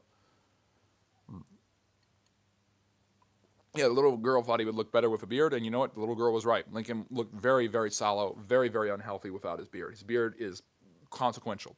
I mean, it's so iconic. Why is there so much controversy around Shakespeare being a trans woman of color? Because Shakespeare was none of those things. It's about Barron Trump being the last president. Oh, for God's sakes. I've only given you criticisms of how you argue. I've never attacked you personally. Calling me disingenuous is a personal attack. Okay, so Lincoln was touring the South, going through Richmond, the former Confederate capital, and all these areas. It would not be surprising if he had been given Confederate money. Rebuilding the economy and infrastructure probably would have been something on his mind, so he probably would have been very interested in how the Confederate dollar worked, what it looked like, all of that. Lincoln was a very curious man. He was a voracious reader. If you want to be brilliant, if you want to be as groundbreaking as Abraham Lincoln, reading and continual ability to learn, to know what you know, and to leave the rest behind, that's something Lincoln was really good at. Who was the vice president under Lincoln and how was his presidency? Well, Lincoln had a vice president named Hannibal Hillman, who was a abolitionist, who was an abolitionist personally, but not politically. Lincoln decided to get Hamlin as his vice president in order to get the abolitionist side of the Republican Party interested in voting for him. Abolitionists were very, very, very lackadaisical in their support of the Republican Party. They didn't believe the Republicans were strong enough on slavery. So Lincoln had an abolitionist, radical Republican who was more than willing to give African Americans plenty of concessions and civil rights. If Hannibal Hillman had become president, it would have been very interesting. But Lincoln, in order to unify the nation in 1864, dropped Hamlin from Maine and picked Andrew Johnson, a senator from Tennessee. Johnson was a Democrat and a slave owner, but Johnson had stayed with the Union, believing that secession was wrong, and so he had become a leader in this new effort and coalition to rebuild the country after the war. And Lincoln thought it would be healing to have a Southerner as his vice president, and Johnson had been picked, and Johnson took over, and his presidency sucked because he continually ticked off the Republicans in Congress who were trying to provide pesky things like civil rights for African Americans who had just been freed from slavery. Johnson did everything he could to prevent this, being a Southern racist, and eventually Congress used a flimsy excuse to impeach him, and he barely survived being removed from office. So there you go. There's a quick summary of that. Let me see. No, you can't. No, I can't win with you is the other way around. Andrew Johnson was a Southern Democrat, and Lincoln thought Lincoln did not expect to die. No president expects to die, though. So, although Lincoln did have premonitions, visions, and dreams of his death. Antonia, thank you so much for the super chat. I really appreciate you and your membership. If Lincoln and Jackson had a fist fight, who would win? Lincoln. Lincoln was a wrestler, and he was undefeated. Considering how Clinton treated women and used drugs, does that make him the first black? Oh, for God's sakes. That's just nasty racism, Henry. You're getting a timeout for that one. That was bad. You should feel bad about that one. Do you think the South might still try to leave the U.S. in the future? They could. They're not going anywhere. Lincoln was killed in a Ford theater while JFK was assassinated in Lincoln. Yeah, there are some weird parallels between the two of them. Can you think of a mystery in American history? Who shot Kennedy? There's a big mystery right there because we have no idea who killed Kennedy. Saying it's Oswald, I'm sorry, the evidence just doesn't seem to support Oswald. The physics, I don't think Oswald killed him. Although I will say that Americans are so quick to say it's not Oswald because it was such a tragic and awful loss. What's Marfan syndrome? Good afternoon, Obscure. Great to have you here. George Bush Sr. shot Kennedy. Now that's a doozy. I think you're just a troll at this point. Okay, I get it. Whatever. Anyways, let's move on. Other questions. I haven't been able to have that sip of coffee. Why do Associate Mastery sales with President's Day? Did they get it a lot? This is actually part of American history. Patriotism sells. Patriotism is good for consumerism. Patriotism is good for the economy. Oh yeah, plenty of people blame Kennedy's death on the Jews and Israel. And there's a whole line that you can go down there that Israel wanted Kennedy dead and Jews wanted Kennedy dead and blah, blah, blah, blah, blah, nonsense.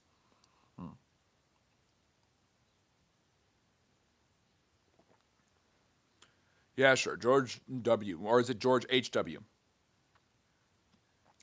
There's no evidence to support that. There is no identification of that. Nonsense. What's the history of coffee? Coffee is a cash crop that becomes very popular. It's imported from Central and South America, and then they find ways to grow it, and it is grown all over the world, and the Europeans really get into it. The Americans are the ones that drink it black. The Asians actually drink it very sweet.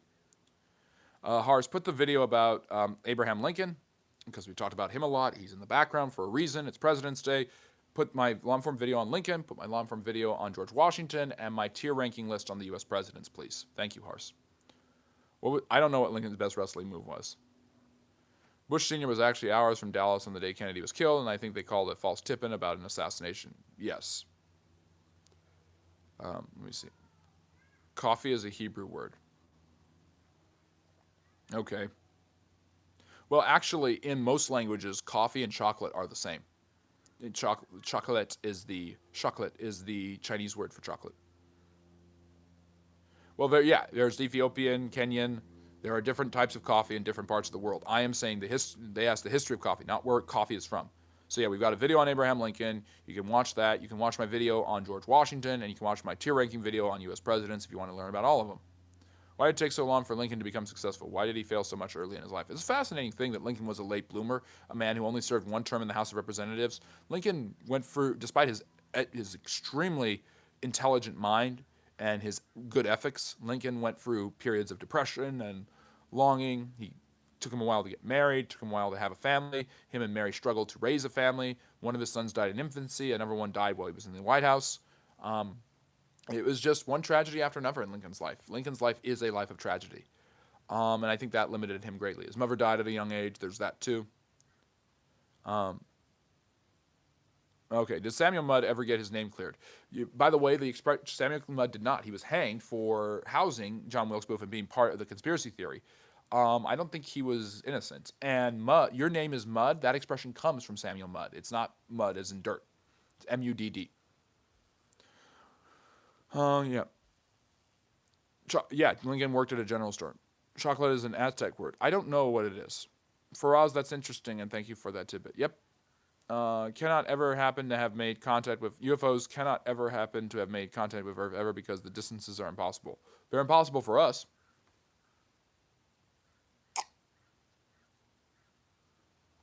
Perfect time to take a sip of coffee after I said that. So anyways, other questions about history or social studies? You got another 45 minutes. So you got 2 hours of me because you didn't get anything yesterday. You'll have another hour of Q&A on Monday. And if you want an extra hour of Q&A Sunday, if you want to become a member, please do so. We also have our live stream lecture tomorrow on the 3 major holidays of February. I'm not mad at anyone. So, anyways. I'm going to sit back, though, because I am, like, achy. We're both drinking coffee right now. Good. Why don't you teach in university? They don't want me.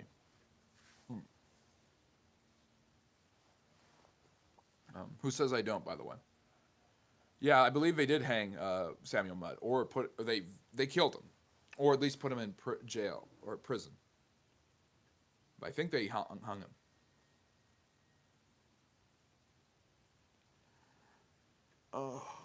How much of a history has been affected by a dream someone had, like the periodic table? Obviously, the best example of this is Constantine with the dream of the Cairo. Although he says it was a vision, it's probably a dream. Seeing the symbol of Christ and hearing, "In the sign ye shall conquer." He puts it on his soldiers' shields and wins the battle. Now, putting the symbol on the shields probably had nothing to do with winning the battle at the Milvian Bridge against Magnentius. But what is interesting is that this influenced Constantine towards his own conversion towards Christianity and towards making Christianity a legal religion after it had been persecuted so heavily. Constantine had little affinity for Christianity before then. If this story is true, and it might be true, and it might very well be a dream, then it is probably the most influential dream in all of human history because it legalized Christianity and led towards the Roman Empire becoming a Christian empire, which of course has influenced basically everything else since then. So, you could be the next Charlie Kirk. You're very smart. I don't know how smart Charlie Kirk actually was. He was smart in the sense that he was able to debate people. I'm not talking about politics, though. My job is history.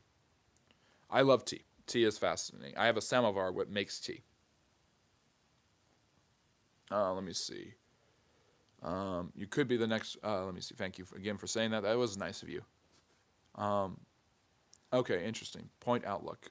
I would have to double check about Samuel Webb, but I think they did eventually kill him.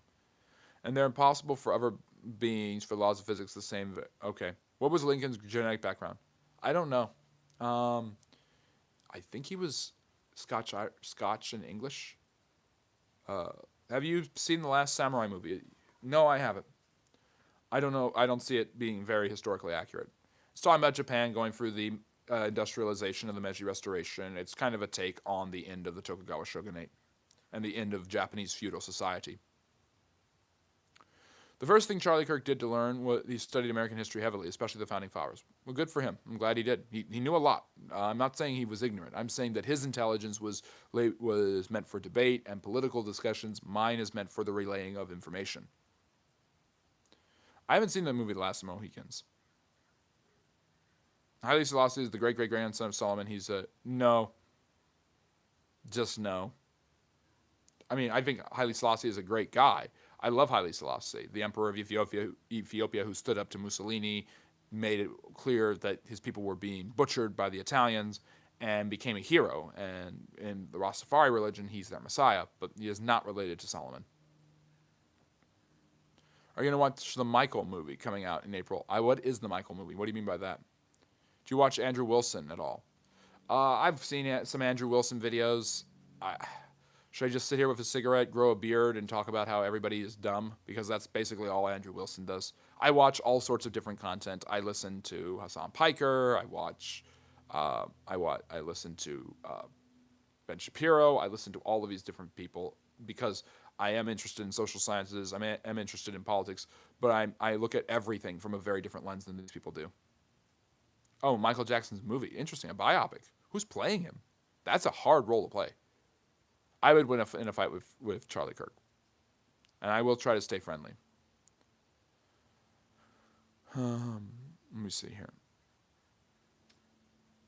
His nephew's playing him. Interesting. I'll have to watch it. Thank you for telling me. Do you believe in time travel? Probably not.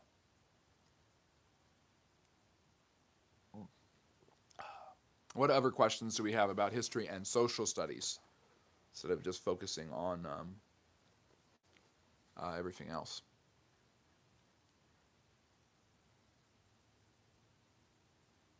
You're extremely... They put down the mirror and look at me. Put down the mirror, ve victe, and look at me.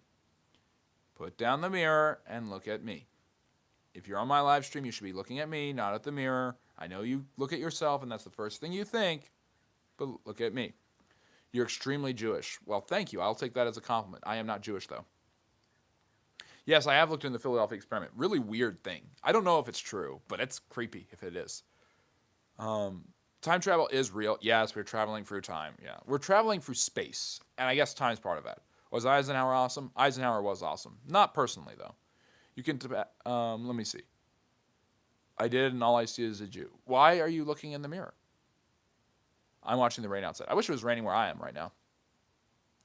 Would you rather have a big uproar over one historical topic or a boring live stream with not many topics and the occasional Israel or Trump questions? I don't know. Both are fine. Mustache Man was right? You mean like Josef Pilsudski, who had the greatest mustache in all of history, the Polish field commander who defeated the Bolsheviks? Yes, that guy was right. I don't know who you mean by Mustache Man, because there's lots of Mustache Man. No, the Jews are not foreskin stealers, so knock it off. Have you seen the at whatever girls when asked history quizzes and fail miserably? Is that the Whatever podcast? Yeah, I've seen that. It's embarrassingly sad. They should come to this channel. I don't mind a lot of beautiful women being in the channel asking history questions. I'm not an incel. I'm not an incel. I'm not stupid. So Teddy Roosevelt had a great mustache, but Field Marshal Józef Pilsudski. It's Joseph Pilsudski for those of you Pilsudski, but it's pronounced Józef Pilsudski. Is fascinating. One of Poland's great people. You think there will be a one world currency? I mean, maybe, but the euro's losing power, so. The Austrian painter? I'm still not following you. I'm trying to think of Austrian artists I know through the years. I don't know what you're talking about. You wasn't born back then. Remember, anyway, Haile Selassie has records on his genealogy, sir. I wasn't born back then, and you were? You were born in the 1930s, so you're in your 90s? Well, it's nice to have somebody who's a nanogenarian be able to access the internet and type up on YouTube. Most nanogenarians I know aren't able to do that, so you probably weren't alive. Selassie died in the 70s. He was killed in a communist revolution. So, yeah.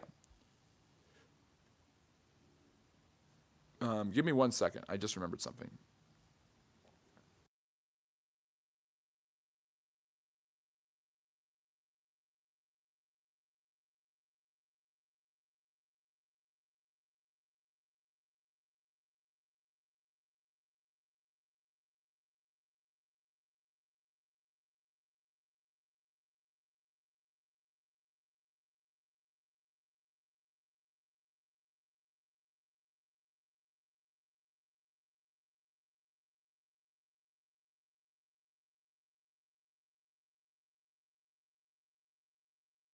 Okay, thanks for waiting. Faraz reminded me that his kettle was ready, reminded me that I had a kettle that I had to turn off, and it was turned off, thankfully. Didn't blow up my house.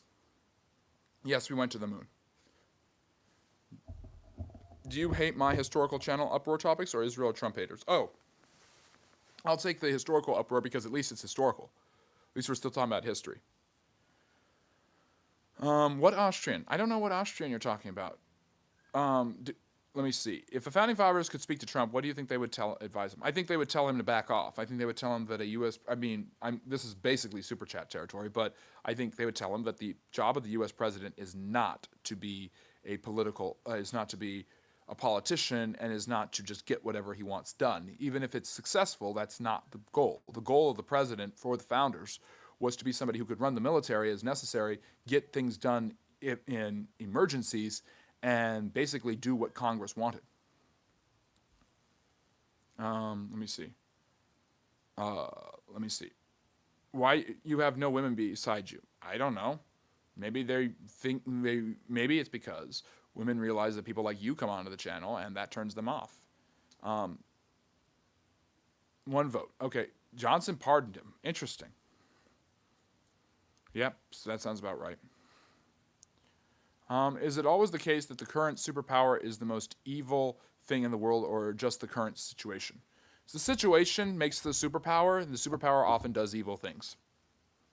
But I thought you were a defender of the Jewish people. I'm a defender of history and truth. I'm not. My job is not to defend the Jews. I have nothing to do with the Jews. Let me say it. Let me see. You against AIPAC but love Jews? That makes no sense.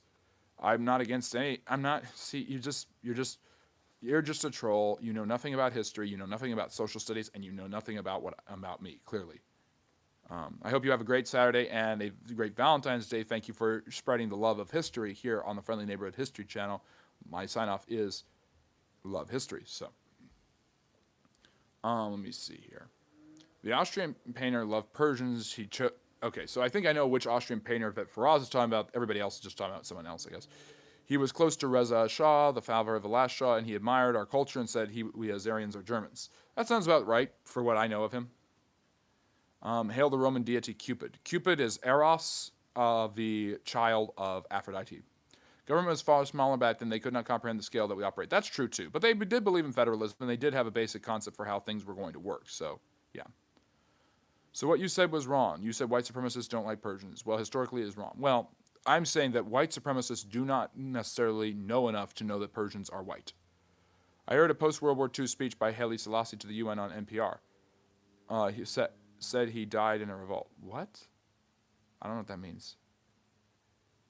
No, Valentine's Day is partly inspired by the Greek notion of love and Cupid and Eros, but it's also a basis of the Christian Saint Valentine.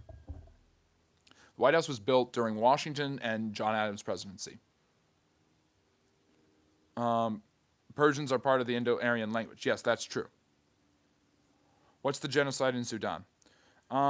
It's part of the war that's happening right now in Sudan. I don't know that it's a genocide. I don't know enough about it to speak to it. Nice try. You clearly failed simple linguistics history lesson. Saying I failed a history lesson is like saying Einstein failed a science quiz. Doesn't happen.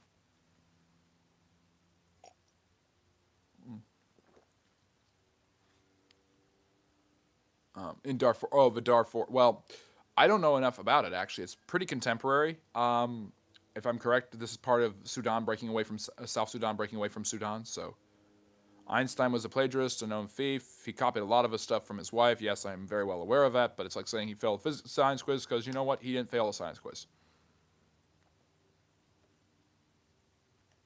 Okay, so one genius hated another genius. So where do you get these ideas? First off, you're wrong, and second off, it doesn't make any sense. And it's illogical. One genius scientist hated another scientist, so therefore, bad things?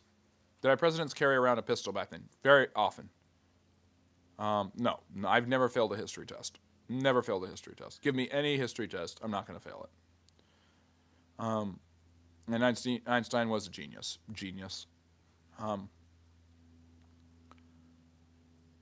What would be the perfect vacation spot for a historian? Depends what type of history you like, but Europe has so much. That's where I want to go. But you could go to Timbuktu. You can go to the Middle East. You can go to Russia. You can go to China. Look at the Great Wall. Those are all great vacation spots for a historian. When did soldiers stop carrying swords historically? Some of them still do, at least ceremonially.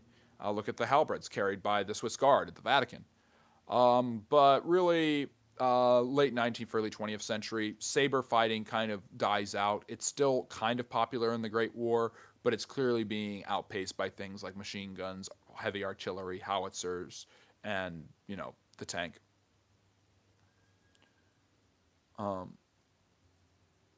Let me see. Toni Morrison called Clinton the first black president. Interesting. Let me see. Carried a sword in World War II, and a sword is still issued to corporal and above, even in the... That's true.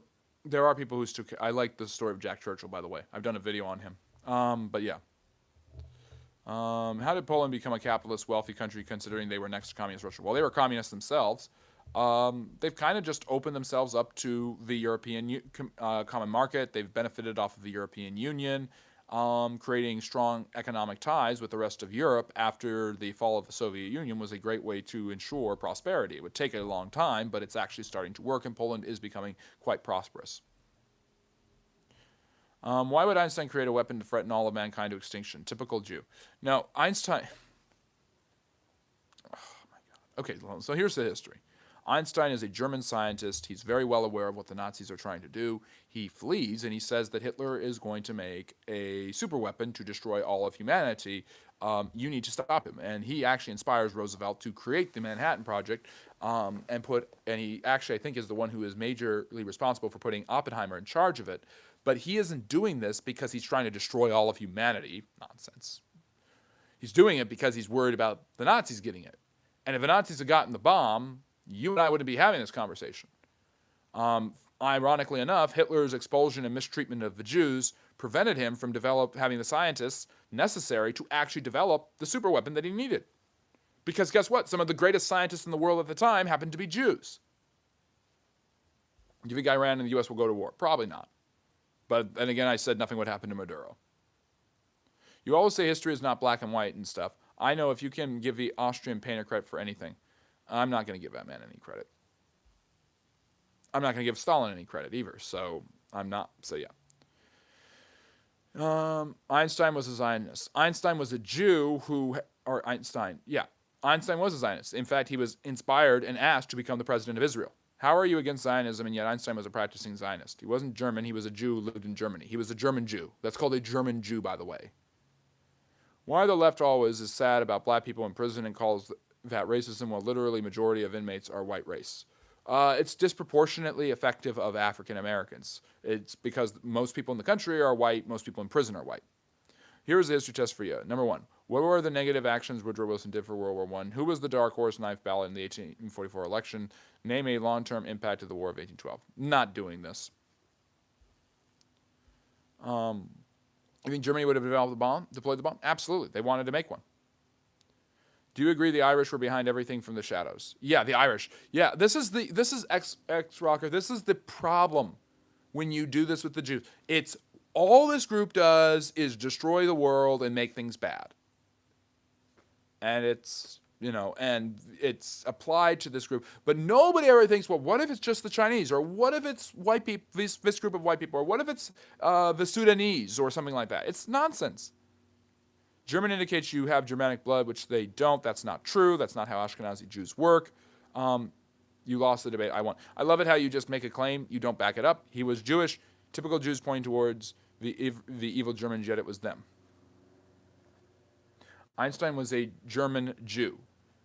Okay, he was Jewish who happened to be raised and live in and speak German. How do you just... I don't even know what to say to that. Define the Nuremberg laws. The Nuremberg laws basically created a discriminatory system in Germany that it's the basis for they didn't start wearing the stars then, but it became the basis for every single privation the Jews had to suffer at the hands of the Nazis. I didn't fail the test, Hars. I refused to take it. There is a difference.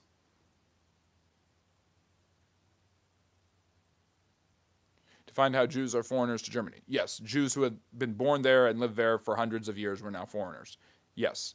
It defined how they were foreigners, and it created second-class citizenship for them, forms of segregation, banned them from marrying Germans, things like that.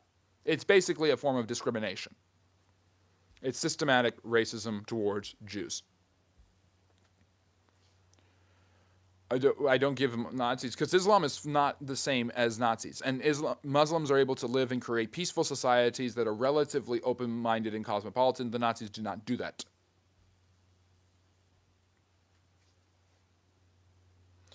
That's funny because you can't get Israeli citizenship without having Jewish DNA and taking a DNA test. Okay, then. That has nothing to do with what I'm talking about. Like Gentiles are banned today in Israel from marrying ethnic Jewish people? Yes, like all the millions of Arabs who are Gentiles who have Israeli citizenship. I don't know how you argue, but it's not good. There's lots of anti-Semitism all around. Where have Muslims created a peaceful society? Malaysia, Indonesia, the Mughal Empire in India, if you want a historical one. The United Arab Emirates is a good example of this. There are many examples of Muslims creating a peaceful, tolerant society. Look at the Abbasid Caliphate. The Irish Catholics, in collaboration with Ronald Reagan, implemented a second set of Nuremberg laws in collaboration with the Sunni clerics to impose the New World Order and make eggs cost $5. That's That's a pretty good theory. Anti-Semitism cover word for their international crimes. I haven't used the word anti-Semitism. BPD used it. You can't actually argue for what I said, so you go into this thing about Jews in Israel when I'm talking about what was happening with the Nazis. I explained what the Nuremberg laws were and how they were discriminatory against Jews. They were targeting Jews and defined them as foreigners, which makes no sense for the people who have been born in Germany. You are actually using Nazi logic and argumentation to prove your point that Einstein was a Jew. He wasn't German, even though he was born from Germany, spoke German, lived in Germany all of his life. And there is plenty, even though it's not following the laws of Torah, there are plenty of laws in Judaism. There are plenty of people who are Jews who intermarry. Intermarriage is common. Ethnic and DNA testing shows this. It's clear. The gates of Toledo, Jews and Muslims working together to flood the gates of Europe. Yeah, your mind is not able to go on one topic, so I don't even know why to talk about any topics with you. What was the punishment for Lincoln's assassin? Well, Booth was hung. He died in a gunfight, though. But it would have been hanging. The Butlerian Jihad. I love Dune. Malaysia is not a good example because it's a secular society with Muslim majority. It's not an Islamic country. Is America a Christian country? Because it's a Christian majority country that's pretty secular. What did Kuwait do to make Saddam mad? Have oil. Did Lincoln shoot back? No. Let me see. They are psychopaths like you are. Okay, so I want you to explain to me how, because we might as well, because it's 95 minutes in, we got another 25 minutes of this, and you're not going to shut up. So explain to me how the Jews are psychopaths, any more so than any other group of people. I think it might be. I'm going to let you deal with the Jews haters and Trump haters because you don't want to talk about any historical topics like Wilson Polk or the War of 1812. America is not a Christian country. It's a secular country of a Christian majority. Did Han shoot first? No, Greedo did. Are we ready for a movie about the War of 1812? Sure. Oh, yes. Mitzvah Bepa. Yes. Practiced by a very small amount of ultra-Orthodox communities, therefore proves all Jews bad. Or the Jews are psychopaths. You don't even know the tradition for it. But I mean, that's a bad example. Their Bible that says they're above Gentiles. Their Bible? You mean the Old Testament? I don't know if you're a Christian or not. But if you're a Christian, you're going to run into a problem. What's the line from South Park? If you're going to be an anti-Semite and attack the Bible and say you're a Christian, you're going to have a hard time. The Talmud. Okay. Oh my God. A huge collection of writings that have some things in it that are really bad, makes them all bad. The atomic bomb. Einstein didn't invent the atomic bomb. Now, Oppenheimer happened to be Jewish. Lots of successful scientists happen to be Jews. Salk was a Jew. He invented the polio vaccine. There are bad ones, therefore the good ones don't count. It's not a small amount. It is a small amount. It's an extremely small amount. When you look at Orthodox Judaism and you look at ultra-Orthodox Judaism, and you look at Reform Judaism, and you look at Conservative Judaism, and you look at all the different types of Judaism there are, and you look at secular Judaism, once-a-year Judaism, all of these forms of Judaism, Reconstructionist Judaism, you realize that it's really not that many people. Epstein, oh my God. Weinstein, oh my God. They were Jews? I didn't know this. I guess this just proves that all Jews are bad. You're not a Christian. Okay, so you're not a Christian, so you're not going to go with that. But you know Jesus, Einstein, Salk, Spinoza, I don't know what philosophy you might follow, but a huge number of extremely influential and important people who, by almost all consensus that we have, were good people, were Jews. Inventors, scientists, doctors, people who changed the world for the better. And people who changed the world for the worse happen to be Jews, like Marx. Are you going to bring up Marx and Trotsky now? Because I hear this all the time. I'm a Russian historian.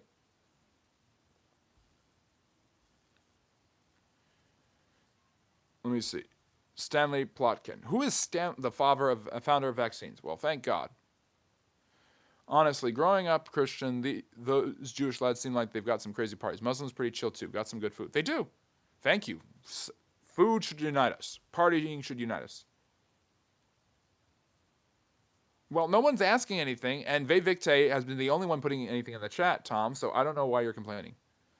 The monkey enzymes in vaccines. Oh, so we just got a crackpot. So we've just got a crackpot. Let me see. Marx 100%. Yes, Marx was a Jew. Marx was a secular Jew who hated God and hated religion. Yeah, Freud. Freud's bad. Freud's bad to these people, though. What's your favorite period in history and why? Love the 19th and 20th centuries.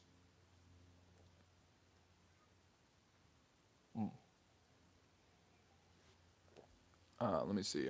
How many Europeans did Marxist secular Judaism, aka communism? Communism is not secular Judaism. Secular Jews are not communists. Marx really didn't use Judaism. He used Christianity, but he didn't use Judaism to argue for Marxism. So that's illicit and wrong. But communism killed about 100 million people in the last century. Who invented bleach? I don't know who invented bleach. Why aren't there more women here interested in history and social studies? I don't know. Women tend to not be as interested in it as I wish they were. But all right. Excuse me. What is your opinion of Samuel Mudd and what happened to him? I already talked about Samuel Mudd today. This is the first time anyone's ever brought up Samuel Mudd, and we brought it up twice. But Samuel Mudd is the doctor who helped house John Wilkes Booth, treated his broken leg, and was eventually going to be hung, but supposedly was pardoned by Andrew Johnson. He was one of the co-conspirators in the series of assassination attempts. William Seward was stabbed, Lincoln was shot, that happened in 1865 as sympathetic Southerners tried to overthrow the Northern government. Okay. If theists or communists want to claim that everybody has some inherent responsibility or obligation to everyone else's welfare, then the burden of proof is on them to demonstrate that, isn't it? Yeah, I guess. Ayn Rand has entered the chat. Yes, I love evil culture, evil people. Yeah. I'm just going to say this, and this will probably end the debate because you're going to be, oh my God, you're a Zionist. But as somebody who has danced with rabbis in synagogues, there's nothing evil about Jews. There's evil Jews, and there's evil people who misinterpret Judaism or misuse it, just like any other religion. But there are evil...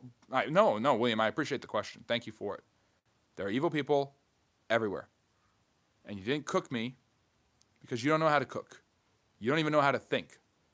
So there are evil people in every group. I could use the same logic to talk about the Irish and the Germans. I mean, so the Germans have Hitler. Okay, but Hitler's evil. Oh my God, so that means all Germans are evil. That's this logic. The Germans produced the Nazis. The Germans produced the Kaiser. The Germans produced concentration camps for Africans. The Germans produced concentration camps for not just Jews, but Slavs and other peoples. So therefore, all Germans are bad. Take the logic of the anti-Semites and apply it to the Germans and just use the Nazis, and then you can just make these arguments over and over again that that because of that, all Germans are bad. There are no good Germans. Nobody does this because nobody is that stupid. But you're not stupid. You actually are taking your prejudice and letting it define your entire personality. What religion do you think is the worst? I'm not going to say that. Adam Sandler movies. Why are we talking about Adam Sandler movies? The reason the North won was because the British didn't get involved enough, though their economy was crippling under the South shrinking exports. Lincoln made the Civil War about slavery, and the British got out of the way. It was pretty brilliant what Lincoln did. The war was already about slavery. As an Austrian, I'm very confused, my man. Anyways, greetings from Austria. Thank you for joining us from Austria. We have people who join us from all over the world. So Japan is bad too, then by using that light. Yeah, Japan produced Tojo. Japan produced the death marches. The United States killed off all the Native Americans. Washington was a slave owner. Therefore, all Americans are bad. That's the logic.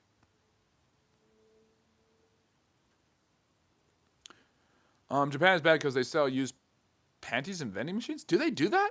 I've heard that rumor before.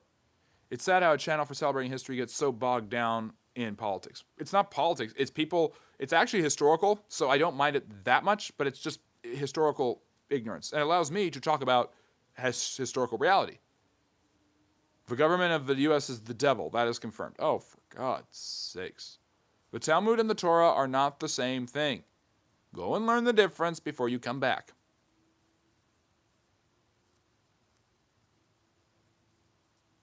Yes, it's so bad they need women-only train cars. Um, well, I mean, women-only train cars just seems like a stupid idea because that's just a target waiting to happen. Who started the African transatlantic slave trade? The Arabs. The Arabs did. The Muslims were trading well before the Jews got there. The Arabs. Oh my God. No, it's mainly Arabs. There are some Jews who take part in it, just like there are Europeans who take part in it. Are Europeans all evil? Are Arabs all evil? Because you're not going on about Arabs and Europeans or the Africans that sold their own people into slavery. It's only one group of people who happen to be involved with some of the slave trade. The Arabs started it. The Arabs were doing it long before the Jews were. And the Jews had no political power. They had no country to do it. So, as usual, you are wrong. Yes, thank you, Abraham Lincoln. And we've got Abraham Lincoln in the background. I don't defend the Arabs. Well, you don't criticize them. You don't come onto a channel and talk about the Arabs bad because look at all the terrible Arabs in history. Look at Muhammad. Look at this person or that person that's bad, in my opinion. You don't do that. Do guns kill people? People kill people. But, I mean, the gun is the tool used to kill someone. Let me see. It's Lincoln in the background. People never required justification for slavery. It was abolition that needed to be justified. True. People were perfectly open to slavery. And that's another point that's important. Slavery is a human institution that had always existed. Getting rid of it was a new concept. Columbus was a Sephardic Jew, yes. And that could be a bad thing or a good thing. Oh, you're German. Okay, so because of the Nazis and Hitler, you're bad. You're bad, Vevicte. You are evil. You must be evil. You are part of this evil group of people that created Nazism. The Zionist cabal killed Abraham Lincoln. What? Okay, yes, okay, so even if you think the Nazis are cool or awesome or whatever, how do you account for them losing the last World War? How do you account for them killing millions of people? How do you account for authoritarianism? I don't look anything like Lincoln, but thank you. Yeah, no. Let me see. What do you think about Jeffrey Epstein putting girls in acid? Not surprised. If he was alive today, Muhammad would be on the list and behind bars. I don't like that. I know what you're referring to, Sandunder, but the truth of the matter is, many historical figures would fit that description. Westerners took slavery to the next level. By making it intercontinental? Yes, that is true. Let me see. Not all slavery was even remotely as brutal as the transatlantic. That's not true. The Arab slave trade was pretty brutal. Almost all forms of slavery require some brutality. It was pretty bad in the sense of the Middle Passage, of course. But the trek across the desert that the Arabs did, there was a reason the Europeans who had practiced the transatlantic slave trade actually sent ships to stop the Ottomans from transporting slaves in the 19th century, spending their time and resources to do it. People who went to Abe Lincoln and convinced him to make the war about freeing the slaves were Christians and African-American Christians, abolitionist leaders and officials. The war was always about slavery. Lincoln knew this. Lincoln was not stupid. 3 superpowers against 1. No, 1 superpower, the United States, helping the other 2 medium powers. And you have Germany. Germany could have won the war if they didn't invade Russia. But you also have, clearly, the Nazis failed. They're failures, at the very least. So they're not cool or awesome. And then if you take the genocidal mania that resides with Nazism, you can see that they are totally evil. Why did communists side with capitalists? To destroy Nazis, and then they turned on each other. Let me see. Why would the USA and Great Britain seek Stalin as an ally? The enemy of my enemy is my friend. You've never heard that phrase before? Oh my God, you've always enjoyed a good theater. That's crazy. Yeah. You know what, Biznatch? Go ahead. Start kicking him out. Start kicking him out, because I'm getting tired of it. Foreign countries are spending billions to get Americans to hate Trump. Don't be a puppet for your enemies. I'm not talking about Trump at all. Let me see. The Roman slave trade. The Romans traded slaves, true. What is your opinion on the modern day school system that produces such minds in the It's bad and it's broken. That's my opinion on the modern day school system. Let me see. Trump freed the slaves. Oh, might as well at this point with some of the stupid worship of him. The Ottoman Empire is Turkey. Measuring the brutality of humanity seems a bit subjective. It can be. What is your opinion on Mary I? Would have been a much more powerful and respected monarch had she actually lived long enough to bring England back to the Catholic fold. Is prostitution the oldest profession? No. Farming is. If I challenge your view that Abe Lincoln first believed in pursuing the Union over slavery, you'll say I'm misrepresenting the channel, doing this and that. No. Lincoln, yes, I hate this argument. I really, because people who make it think that I'm ignorant, and I don't know that Lincoln said if I could keep the Union together. I've heard morons make this argument before. I'm sorry, it's moronic. Because you insult my intelligence, I'm going to insult yours. Lincoln did say that. Lincoln was a Unionist. Lincoln did not want to get rid of slavery immediately, but he hated slavery. He wanted it to end. He wanted to crush it, and he wanted it to die out. But he would have kept the Union together if he had. And he wanted the Union to be put back together. You can have multiple goals. But the war is about slavery from the start, because the South secedes because they think Lincoln's going to take away their slaves. So the war is about slavery. It's not about keeping the Union together. That's actually secondary. They left every single argument of states' rights, economy, different cultures, all of these things that historians try to use to overly complicate the issue and then try to pull the wool over our eyes and pull the rug out from under us by saying, you know that Lincoln actually, Lincoln didn't want to free the slaves. No, Lincoln wanted the slaves freed. He had a particular modus operandi for going about it. The war provided another modus operandi for him to do it, and he did it.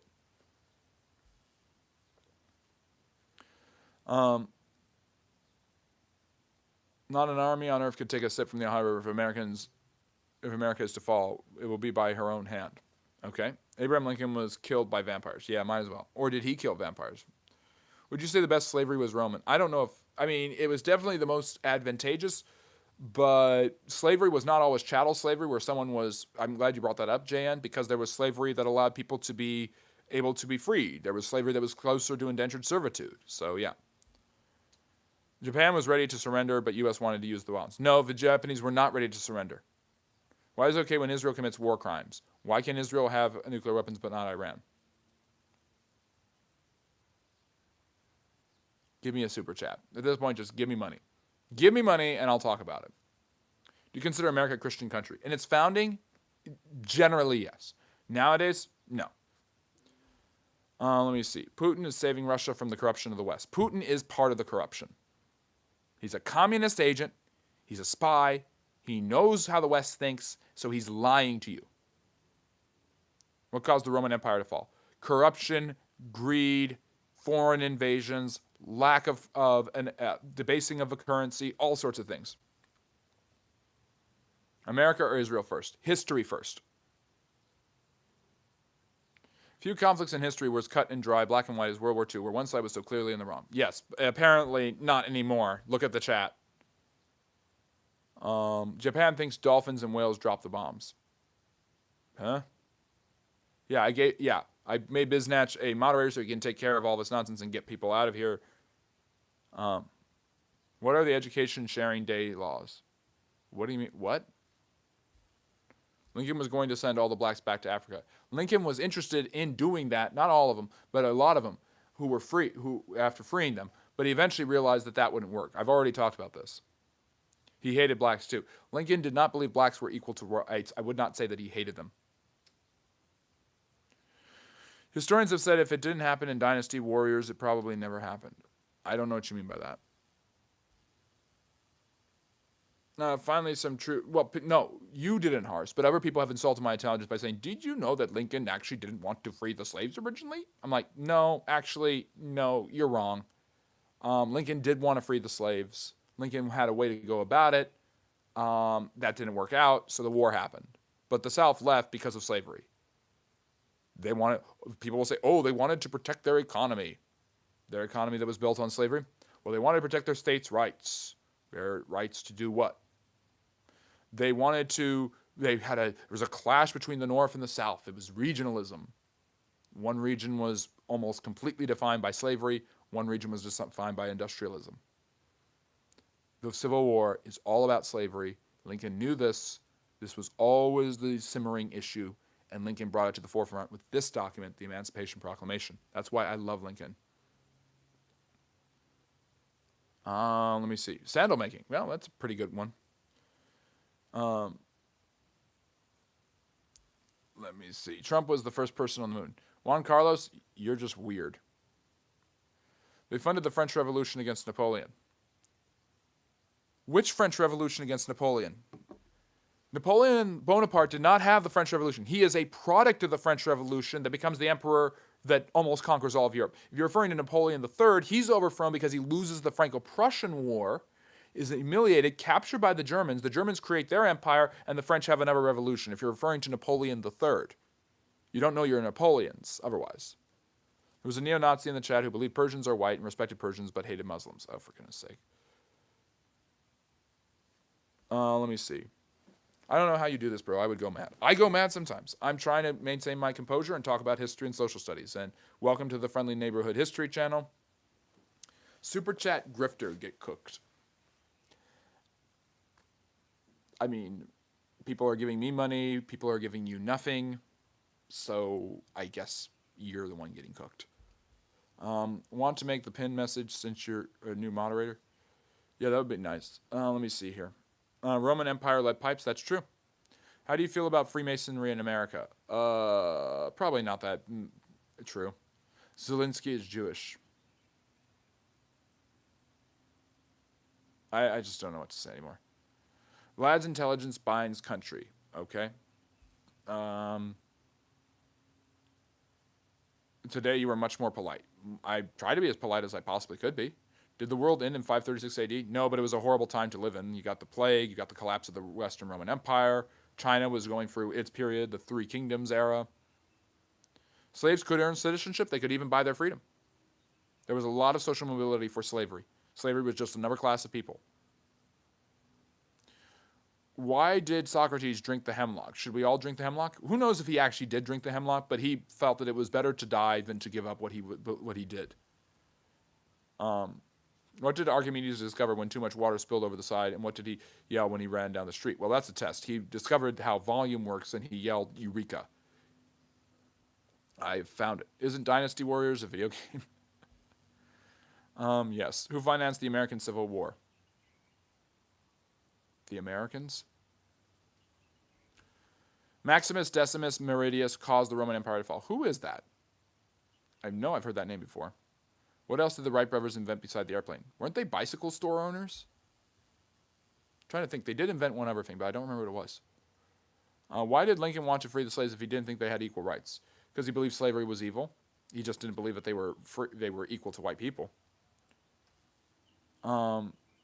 Jews invented the nuclear bomb. I mean, that's just an overstretch of the imagination. It's far more complex than that, Stuart.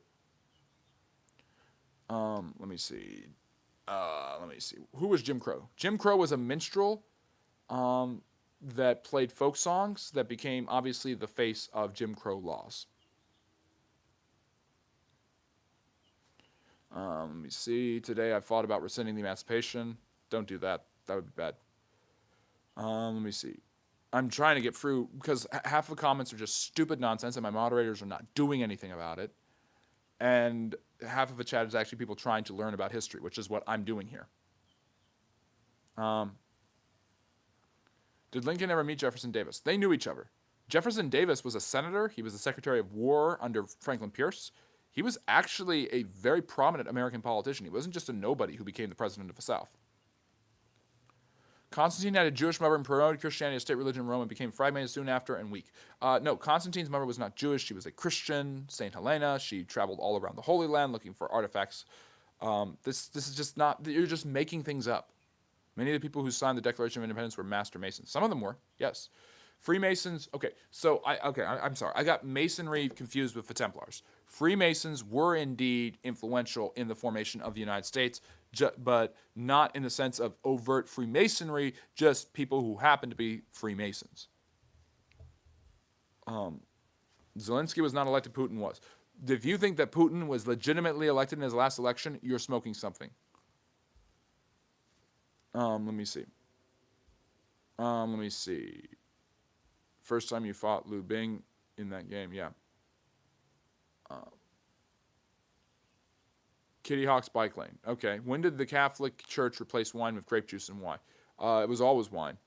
It was wine at communion when Jesus used it. The Last Supper. Good old days spending half a map running from Liu Bing. Yeah, I've never played that game. It sounds like it's fun, though. Weren't they from Ohio? Let me see.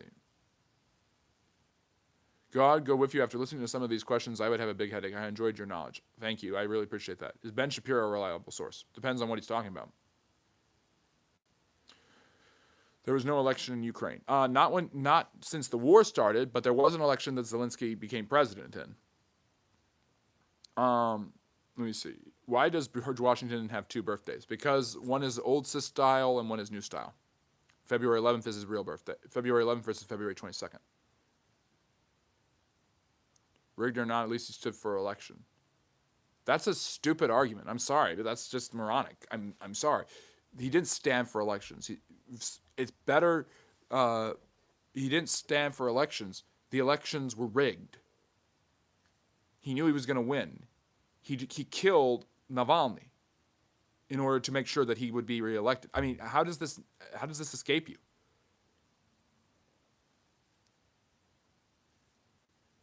No, Zelensky has never stood for any elections. If I'm correct, how did he gain power then? So, anyways, we're at 2 hours. I don't know why people can't just talk about history. Why is history so boring, apparently, that we just can't talk about it? Tomorrow and Monday, I hope that we actually talk about history. Yeah. So, anyways. So I'm going to sign off. I'm not replacing anyone. Yeah. I'm so done. I did 2 hours. I gave you 2 hours to make up for yesterday. It's President's Day. It's supposed to be about history. I'm sorry for those of you who wanted it to be about history. I'm just done. I'm absolutely done after today. But yeah, I'm going to sign off. I will be back tomorrow, same time. Or sorry, no, not the same time. I'll be back tomorrow at 4 p.m. for the live stream lecture. If you want to become a member, you can join us for the Q&A for members only that follows that at 5 p.m. And then Monday, there is another Q&A at 6 p.m. Tomorrow's live stream lecture is about February holidays like Valentine's Day, President's Day, Black History Month, and the founding of the Friendly Neighborhood History Channel. Okay, maybe I'm wrong. So what? Okay. Politics on the channel should only be super chats. I'm not going to talk about politics. This is a history channel.